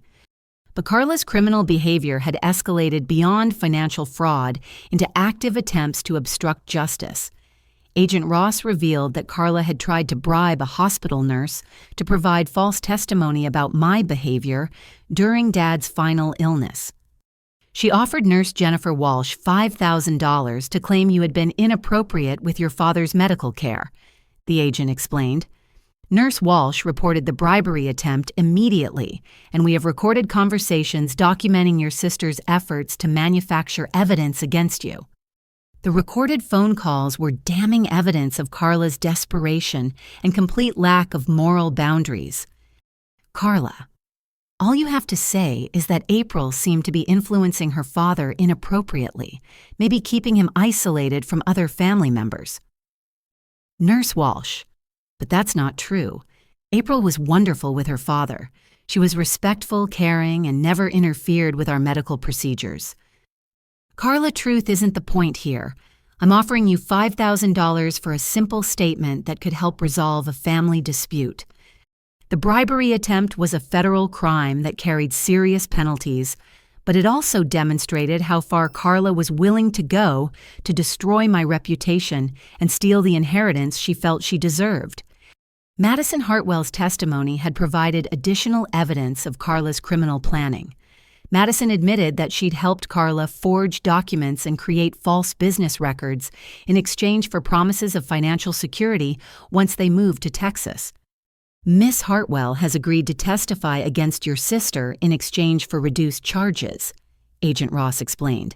Her cooperation has been valuable in documenting the full extent of the conspiracy. But perhaps the most shocking revelation was that Carla had been systematically destroying evidence for weeks, assuming she could eliminate any proof of her criminal activity.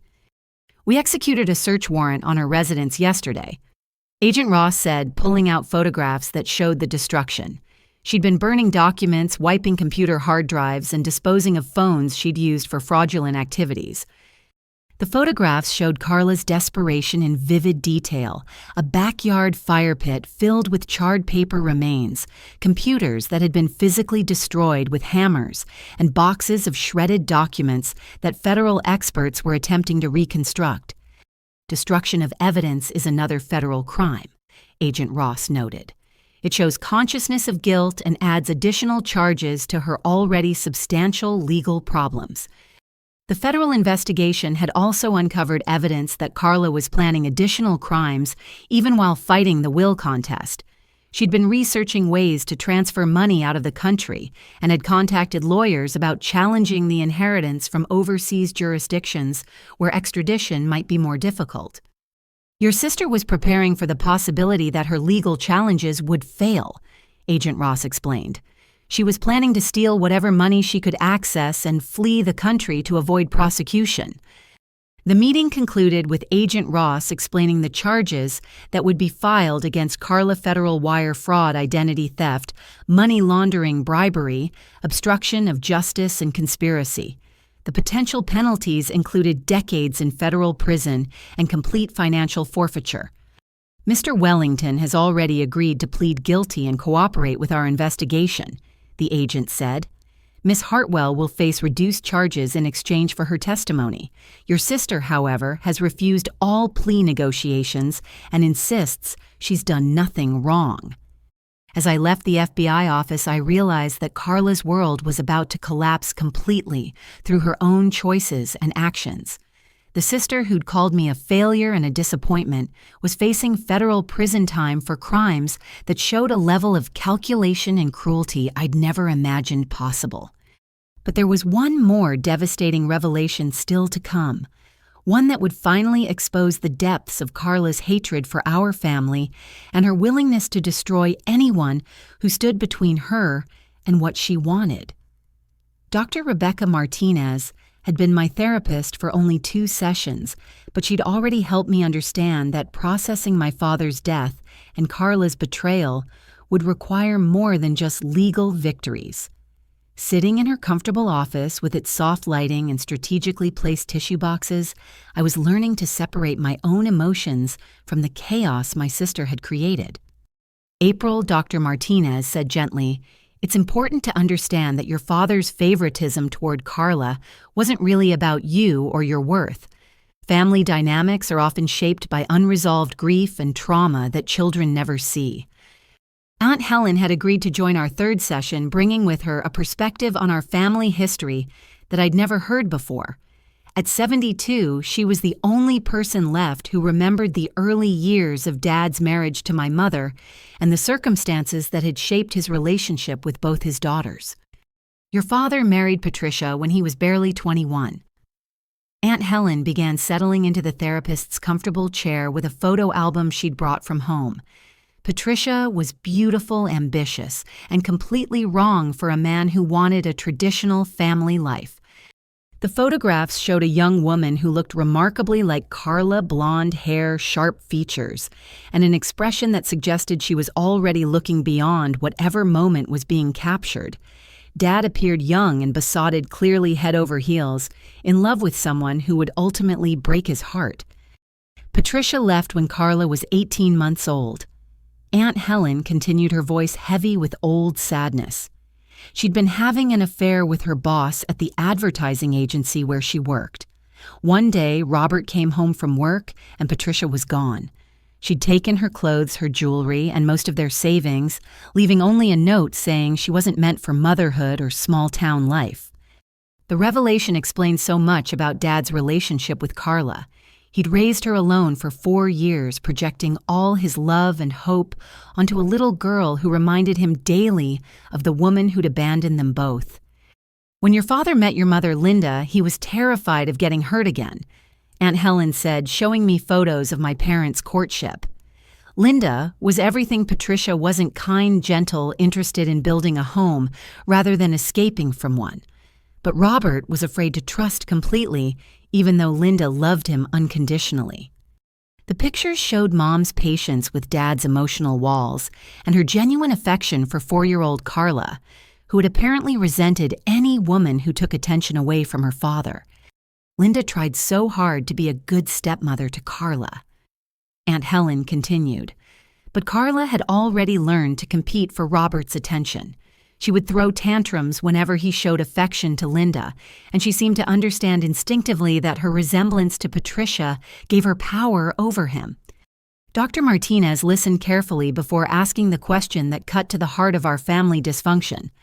How did this dynamic affect Robert's relationship with April when she was born? Aunt Helen's answer revealed the tragic irony that had shaped my entire childhood. April looked exactly like Linda. Same dark hair, same gentle eyes, same quiet personality. Robert loved her deeply, but seeing her was also painful because she reminded him so much of the woman he'd learned to love, but was afraid to trust completely. The photographs from my early childhood showed the visual proof of Aunt Helen's observations. Where Carla had always been posed and performance-ready even as a toddler, I appeared contemplative and book-focused, usually sitting close to Mom while she read to me or helped me with art projects. "Your father didn't know how to navigate his own emotions," Dr. Martinez observed, so he defaulted to favoring the daughter who reminded him of his first love while keeping emotional distance from the daughter who reminded him of vulnerability and genuine intimacy. Aunt Helen pulled out letters Dad had written to her over the years, documents that revealed his growing awareness of his own mistakes as a parent. Reading his private thoughts was like discovering a completely different person hidden behind the emotionally distant father I'd known. I watch April with her students. One letter from 5 years ago read, "And I see Linda's same patient kindness." April chose to dedicate her life to helping other people's children learn and grow, while Carla seems only interested in what other people can do for her. I've been rewarding the wrong values for 20 years, but I don't know how to change course without admitting how wrong I've been. Another letter, written just 6 months before his heart attack, showed Dad's desperate desire to repair our relationship. I drove past Lincoln Elementary today and watched April on playground duty. She was kneeling in the dirt to comfort a crying first grader completely unconcerned about her clothes or her schedule. I sat in my car for 30 minutes wanting to walk over and tell her how proud I am, but I've been distant for so long that I don't know how to bridge the gap I created. The most painful letter was dated 2 weeks after Mom's death from cancer when I was 16. I look at April and see Linda so clearly that it takes my breath away. She has the same quiet strength, the same way of making people feel cared for just by listening to them, but I'm afraid that getting close to April means risking the same kind of loss I experienced when Linda died. It's easier to maintain distance than to risk loving someone so much that losing them would destroy me again. Reading Dad's private struggles with grief and fear helped me understand that his emotional distance hadn't been about my worthiness, but about his own inability to handle the intensity of love and loss. He'd protected himself by favoring the daughter who seemed strong and independent, while avoiding the daughter who reminded him of the depth of connection he'd found with Mom. "Carla represented safety to your father," Dr. Martinez explained. "She was demanding and self-sufficient, which meant he could provide for her without risking emotional vulnerability. You represented the possibility of deep love, which felt dangerous to someone who'd been abandoned and bereaved." But Aunt Helen had brought one more revelation that would completely change my understanding of our family's financial history. Hidden in Dad's papers, she'd found documentation showing that he'd been secretly supporting my education and career for years, despite Carla's claims that I'd been cut off financially. "Your father paid off your student loans," Aunt Helen said, producing canceled checks and payment records. "He also made anonymous donations to Lincoln Elementary that funded the reading program you developed and the classroom supplies you were buying with your own money." The evidence was overwhelming. Dad had been watching my career and supporting it financially while allowing me to believe I was struggling alone. He'd paid for my teaching certification, funded my master's degree classes, and even arranged for Thompson Construction to sponsor several school fundraising events I'd organized. "Why didn't he tell me?" I asked, overwhelmed by this evidence of secret love and support. "Because he thought you were better off believing you'd achieved everything independently," Aunt Helen replied. "He was proud of your integrity and didn't want you to feel obligated to him or dependent on family money." The revelation reframed my entire understanding of Dad's character. He'd been supporting my values and career choice while publicly seeming to favor Carla's ambition. His final will hadn't been a sudden change of heart, but the culmination of years of quiet observation and growing respect for the woman I'd become. "Your father spent his final months researching literacy programs and education funding," Aunt Helen continued. "He was planning to establish a foundation to support teachers like you, but he ran out of time to implement his vision."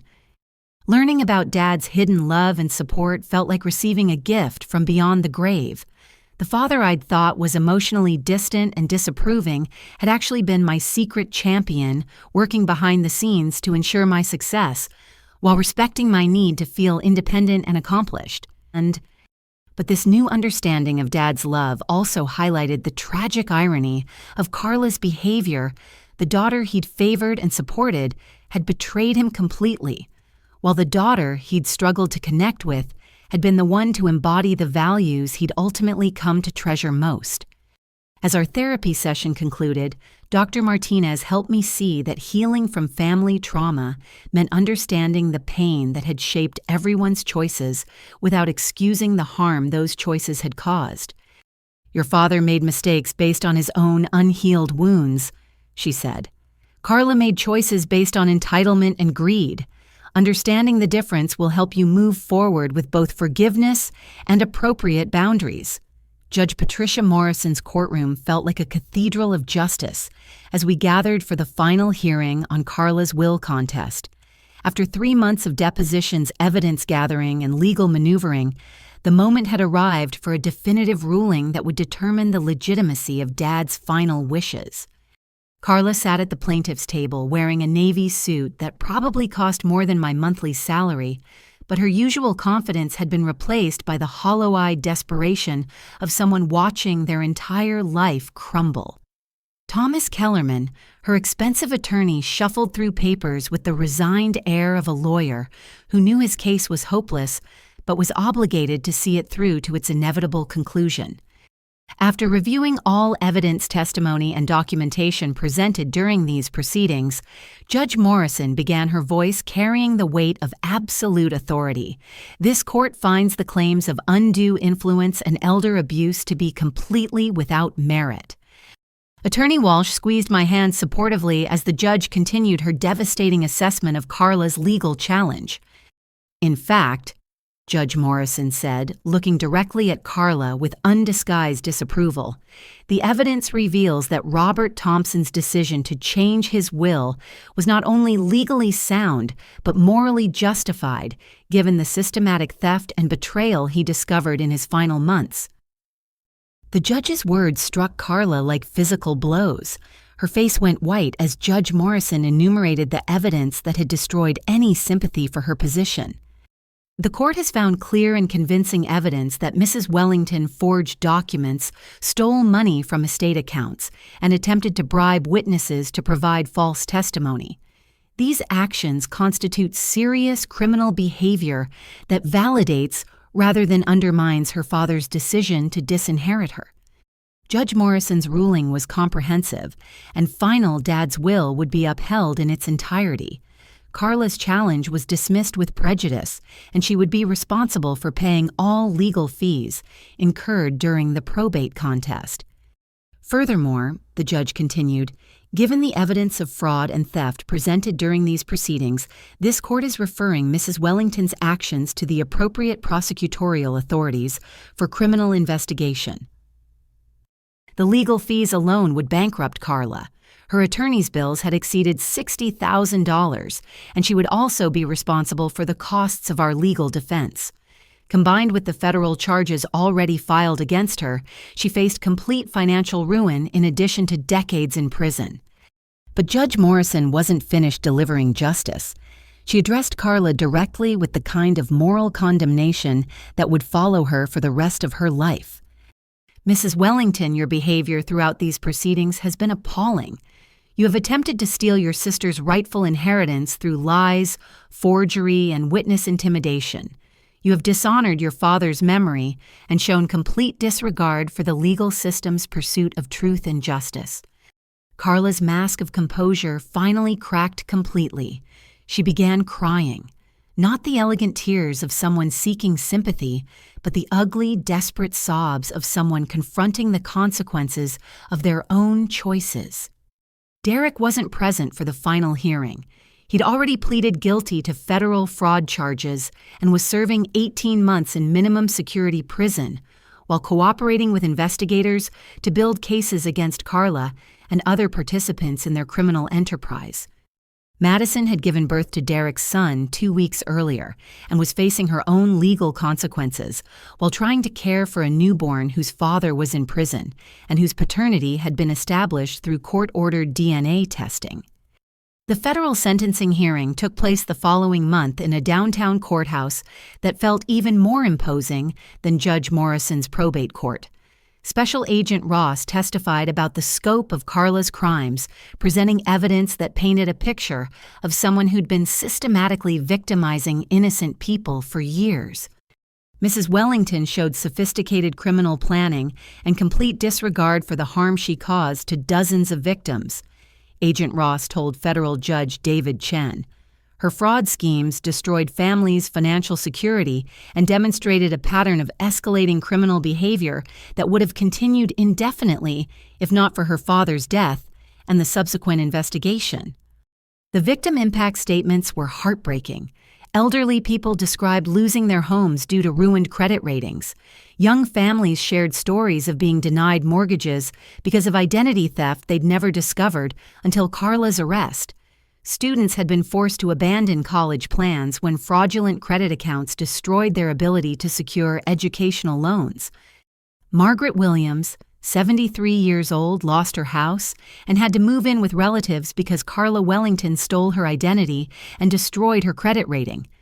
One prosecutor read, Mrs. Williams had never heard of Thompson Construction or Carla Wellington, but her retirement was ruined by crimes she didn't even know had been committed against her. Judge Chen's sentencing reflected the severity of Carla's crimes and her complete lack of remorse. She received 42 months in federal prison, followed by 3 years of supervised probation. All her assets would be forfeited to pay restitution to victims, and she would be prohibited from working in any position involving financial responsibilities. Mrs. Wellington, you have shown no remorse for the extensive harm you've caused to innocent people, Judge Chen stated during sentencing. Your crimes were motivated by greed and executed with callous disregard for your victims' well-being. This sentence reflects the seriousness of your offenses and the need to protect the public from your criminal behavior. Carla's final attempt at manipulation came during her allocation, the opportunity for defendants to address the court before sentencing. Instead of accepting responsibility, she launched into a bitter diatribe about family unfairness and her belief that she'd been the victim of a conspiracy. My father was manipulated by people who wanted to destroy his relationship with his successful daughter, she told Judge Chen, her voice rising with indignation. I built his business into something profitable, and my sister never contributed anything except false sympathy and emotional manipulation. The allocation backfired spectacularly. Judge Chen's expression grew colder as Carla continued blaming everyone except herself for the consequences of her criminal choices. Mrs. Wellington, your complete inability to accept responsibility for your actions confirms that you pose an ongoing danger to society, the judge responded. Your statement demonstrates the same entitlement and lack of empathy that motivated your crimes in the first place. But Carla had one final desperate card to play, one last manipulation that would reveal the absolute depths of her willingness to lie for personal advantage. As the bailiffs prepared to take her into custody, she suddenly claimed to be pregnant and suffering from a medical emergency that required immediate attention. Your Honor, I need to be taken to a hospital, she announced dramatically, placing her hands on her stomach and assuming an expression of distress. I'm pregnant, and the stress of this unfair proceeding is threatening my unborn child. The courtroom fell silent as everyone processed this unexpected claim. If true, it could affect her sentencing and imprisonment conditions. Judge Chen ordered an immediate medical evaluation to determine the validity of Carla's pregnancy claim. The results delivered 2 hours later provided the final proof of Carla's character. Medical tests confirmed that she was not pregnant and never had been. She'd fabricated a pregnancy in a desperate attempt to gain sympathy and delay her imprisonment. Mrs. Wellington has just committed perjury in federal court, Judge Chen announced when proceedings resumed. Her false claim of pregnancy demonstrates that she will lie about anything if she thinks it might benefit her. The pregnancy lie added additional charges and eliminated any possibility of Carla receiving consideration for cooperation or remorse. She was immediately taken into custody to begin serving her sentence with no possibility of reduced time for good behavior given her attempt to deceive the court. As I watched my sister being led away in handcuffs, I felt an unexpected emotion, not satisfaction or revenge, but profound sadness for the person she could have been if she'd chosen differently. The sister who'd tormented me for decades was finally facing consequences for her actions, but there was no joy in watching someone destroy themselves so completely through their own choices. The inheritance that had caused so much conflict was now officially and permanently mine, but more importantly, I was finally free from the family dynamics that had defined and constrained my entire life. 6 months after Carla's sentencing, I stood in the foyer of the family mansion watching contractors install a brass plaque that read, "Robert Thompson Memorial Foundation for Educational Excellence." The house that had once represented painful childhood memories was being transformed into something that honored both Dad's legacy and Mom's dreams for helping children through education.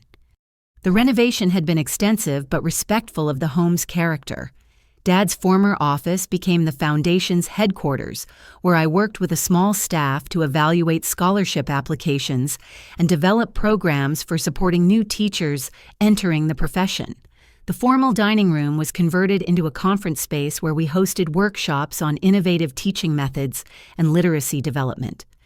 The living room where our family had gathered for uncomfortable holiday meals, marked by Dad's favoritism and Carla's cruelty, now served as a library where local teachers could check out resources and students could receive free tutoring. Mom's favorite sunroom became a quiet reading space, filled with comfortable chairs and natural light that reminded me of her gentle presence. The foundation's mission reflected everything I'd learned about the importance of supporting education and recognizing that success comes in many forms. Our first program provided full scholarships for students from low-income families who wanted to pursue teaching careers. Within 6 months, we'd funded 12 scholarships at various Ohio universities, giving future educators the financial freedom to focus on their studies, rather than working multiple jobs to pay for college. The second program addressed something I'd experienced personally, the financial burden teachers faced when buying classroom supplies with their own money. The foundation established supply grants that provided $500 annually to teachers in high-need schools, allowing them to create engaging learning environments without sacrificing their personal finances. But the program I was most proud of addressed the housing challenges new teachers faced in expensive urban districts. Using income from the rental properties Dad had left me, the foundation purchased modest homes near urban schools and rented them to beginning teachers at below-market rates. Young educators could afford decent housing while building experience in schools that desperately needed committed teachers. The financial success of these programs was possible because I'd been conservative and strategic with the inheritance. Rather than spending extravagantly or investing in risky ventures, I'd worked with financial advisors to create sustainable income streams that would fund educational initiatives for decades to come.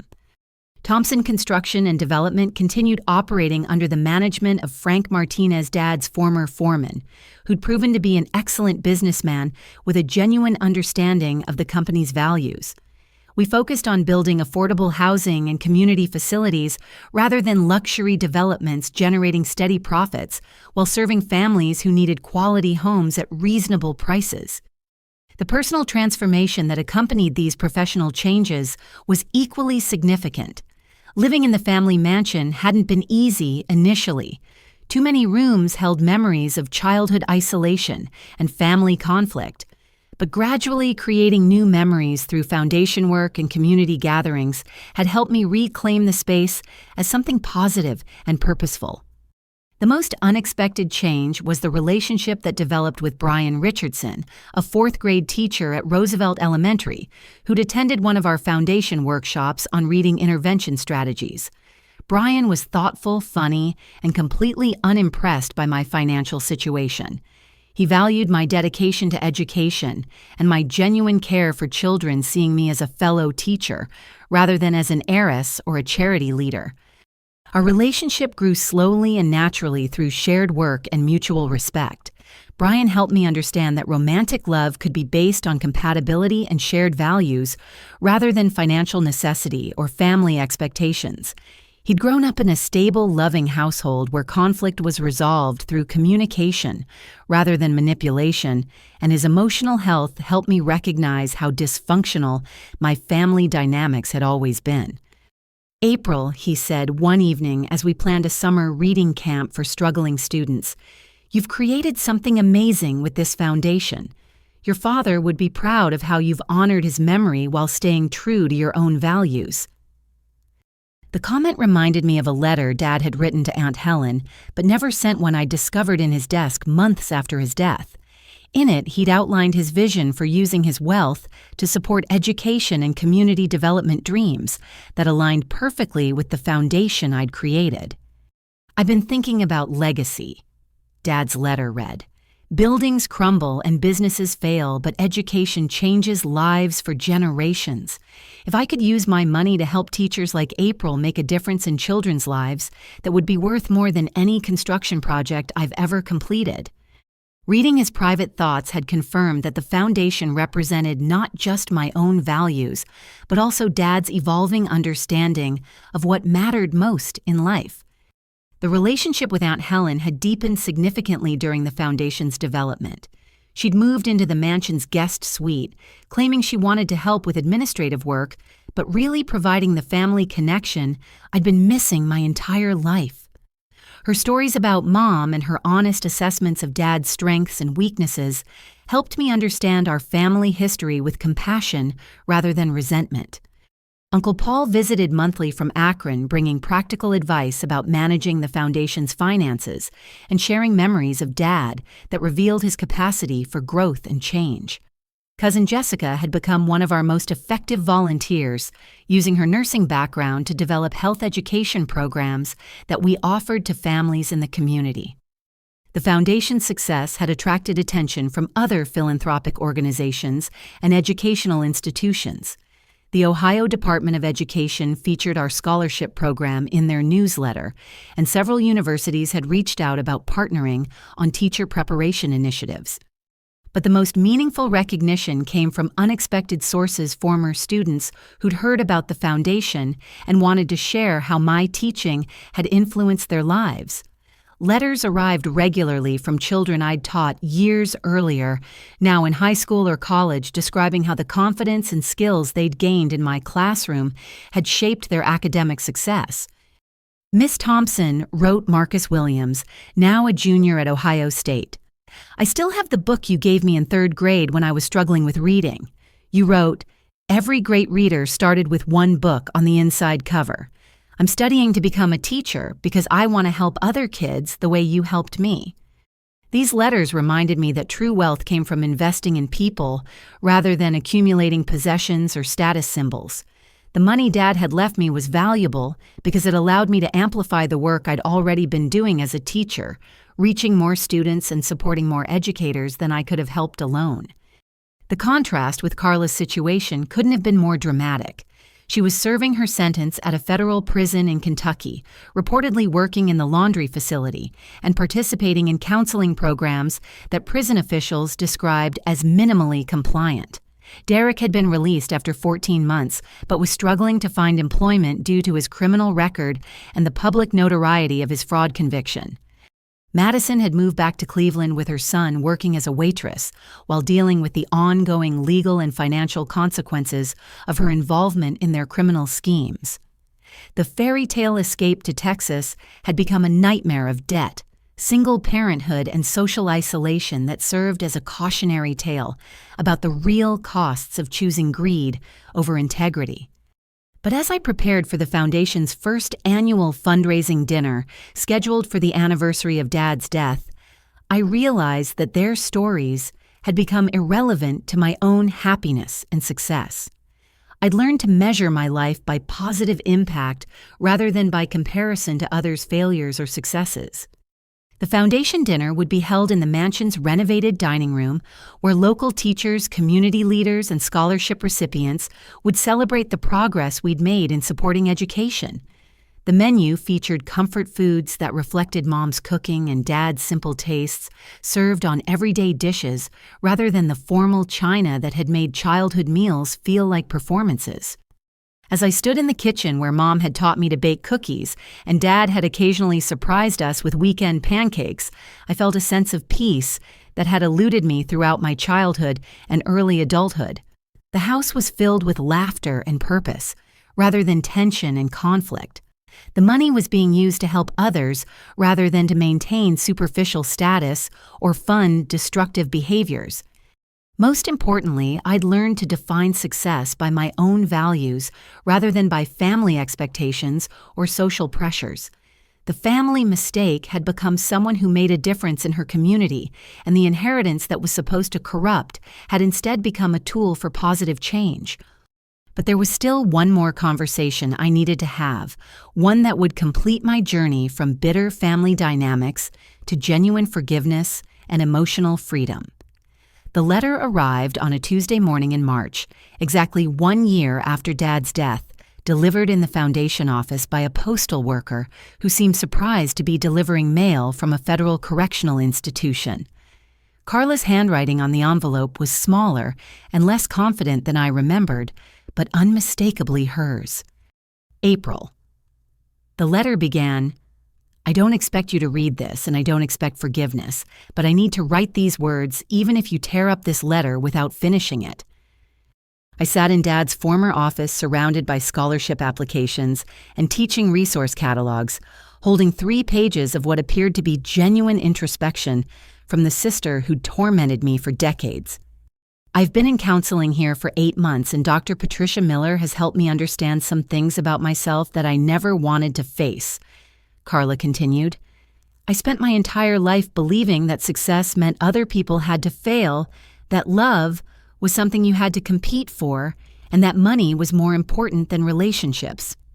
The letter described Carla's daily routine in federal prison, working in the kitchen from 6 to 2, attending mandatory counseling sessions, and spending evenings in educational programs designed to help inmates develop employable skills and emotional intelligence. "I know this will sound self-serving," she wrote, "but I think I became the person who hurt you because I was afraid of being abandoned, like our father was abandoned by Patricia. I thought if I could just be successful enough, smart enough, ambitious enough, then people wouldn't leave me." Reading about Carla's fear of abandonment helped me understand the desperation that had driven her increasingly destructive behavior. The sister who'd seemed so confident and self-assured had actually been operating from a place of deep insecurity and terror of being unloved. "Dr. Miller helped me see that I turned you into a competitor instead of recognizing you as someone who could have been my ally and friend," the letter continued. "Every time Dad praised your kindness or your teaching, I felt threatened instead of proud. I made you my enemy when you were never anything but loving toward our family." The acknowledgement of my genuine love and kindness felt like a gift I'd waited 30 years to receive. Carla had finally recognized that my devotion to Dad during his illness had been authentic rather than manipulative, that my choice to become a teacher represented genuine values rather than lack of ambition. "I know what I did to you was unforgivable," she wrote. "I tried to destroy your reputation, your career, and your peace of mind because I couldn't accept that Dad had chosen correctly when he left everything to you. You deserve that inheritance not because you manipulated him, but because you embodied everything he came to value, most compassion, integrity, and service to others." The letter included specific apologies for each cruel act: the public humiliation at my school, the social media harassment, the attempts to undermine my teaching career, and the systematic theft of Dad's money that should have been part of my inheritance. "I stole over $300,000 from Dad and from the people whose identities I used for credit fraud," Carla acknowledged. "That money could have funded your foundation's programs for years, could have helped dozens more teachers and students than I destroyed through my greed and selfishness." But the most powerful part of the letter was Carla's description of learning about the Foundation's work through news articles other inmates had shared with her. "Someone showed me the newspaper story about your scholarship program, and I cried for 2 hours reading about the teachers you're helping and the students who'll benefit from their education," she wrote. "You took the money I tried to steal and used it to make the world better. You proved that Dad was right to trust you with his legacy." The letter concluded with a request that surprised me with its humility and genuine concern for my well-being. "I don't want you to visit me or write back unless you genuinely want to," Carla wrote. "I don't want forgiveness because I think I deserve it. I know I don't. But if you can find peace by forgiving me, then I hope you will, because you deserve to be free from the anger I caused through my choices." After reading the letter twice, I called Brian to discuss whether visiting Carla would be healing or harmful for my own emotional development. His response reflected the wisdom and balance that had drawn me to him from the beginning. "April, the question isn't whether Carla deserves forgiveness. It's whether you want to be free from carrying resentment," he said. "Forgiveness isn't about excusing her behavior or restoring a relationship. It's about releasing yourself from the burden of her choices." 2 weeks later, I drove to the Federal Correctional Institution in Lexington, Kentucky, for a conversation that would determine whether our family's story would end in permanent bitterness or eventual healing. The prison was less intimidating than I'd expected, more like a college campus surrounded by fencing than the fortress-like structure I'd imagined. Carla appeared in the visiting room wearing standard prison clothing that made her look smaller and more vulnerable than I'd ever seen her. Her expensive haircuts and designer clothes had been replaced by simple practicality, and her face showed signs of genuine introspection rather than the calculating expression I remembered. "April," she said quietly as I sat across from her at a small table. "Thank you for coming. I wasn't sure you would." "I wasn't sure I would either," I admitted. "But I needed to see for myself whether your letter represented real change or another manipulation." The conversation that followed lasted 2 hours and covered 30 years of family dysfunction, with honesty that would have been impossible when we were children competing for Dad's attention. Carla described the counseling process that had helped her recognize her destructive patterns and accept responsibility for choices she'd previously blamed on others. "Dr. Miller made me write letters to every person I'd hurt, including all the identity theft victims," Carla explained. "I had to acknowledge specifically what I'd done and how it had affected their lives. Writing those letters showed me that I'd become a person who destroyed other people's security and happiness for my own convenience." She shared details about the restitution payments she was making to victims using her prison wages and any future earnings to repay what she'd stolen. The financial obligations would follow her for decades, ensuring that she'd spend years making amends for her criminal behavior. "I'll be 47 when I'm released," she said. "I'll have no money, no career prospects, and a criminal record that will make finding employment difficult. But I also won't have the constant fear and anger that drove me to hurt people for so many years." The woman sitting across from me bore little resemblance to the sister who'd called me the family mistake and tried to steal my inheritance. This Carla spoke quietly, maintained eye contact, and seemed genuinely interested in my well-being rather than plotting ways to benefit herself. "Tell me about the foundation," she said. "I read everything I could find online, but I want to hear about it from you." I described the scholarship programs, the teacher support initiatives, and the affordable housing projects that were creating opportunities for educators and students throughout Ohio. As I spoke, Carla's expression showed what appeared to be genuine pride in my accomplishments. "You did exactly what Dad hoped someone would do with his money," she said. "He always said that education was the best investment a community could make in its future. You proved him right." The conversation concluded with an understanding that felt both final and peaceful. Carla would serve her sentence work to repay her victims and rebuild her life without expecting support or forgiveness from me. I would continue the foundation's work without carrying resentment or anger toward her. "I hope you'll be happy, April," she said as our visiting time ended. I hope you'll find love with someone who appreciates your goodness, and I hope the foundation will help hundreds of teachers and thousands of students over the years.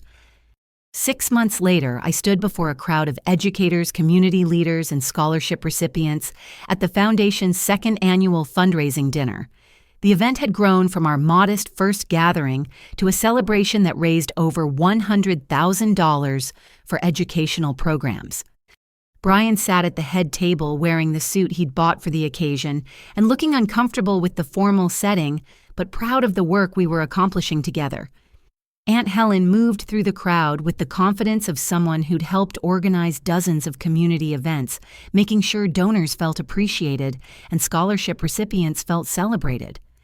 In my remarks to the audience, I shared the lesson that had emerged from 3 years of family conflict, personal growth, and community service. True wealth. I said looking out at faces of people who dedicated their lives to helping others isn't measured by what you accumulate for yourself, but by what you contribute to other people's success and happiness. I described how the foundation had grown from a personal inheritance into a community resource that would continue supporting education long after any individual's involvement ended. We've learned that forgiveness doesn't mean accepting abuse or excusing harmful behavior, I continued. It means refusing to carry other people's hatred in our own hearts. It means choosing to build rather than destroy, to heal rather than harm. The evening concluded with scholarship presentations to 12 students who'd committed to becoming teachers in high-need schools. As I watched these young people accept funding that would change their lives and their future students' lives, I realized that Dad's money had accomplished exactly what he'd hoped. It was creating opportunities for people who would dedicate their careers to helping others. After the guests departed and the cleanup was complete, Brian and I sat in the mansion's living room surrounded by thank you cards from scholarship recipients and planning documents for next year's programs. "Your father would be amazed by what you've built," Brian said, reviewing the foundation's annual report. "He left you money, but you've created something that will help people for generations."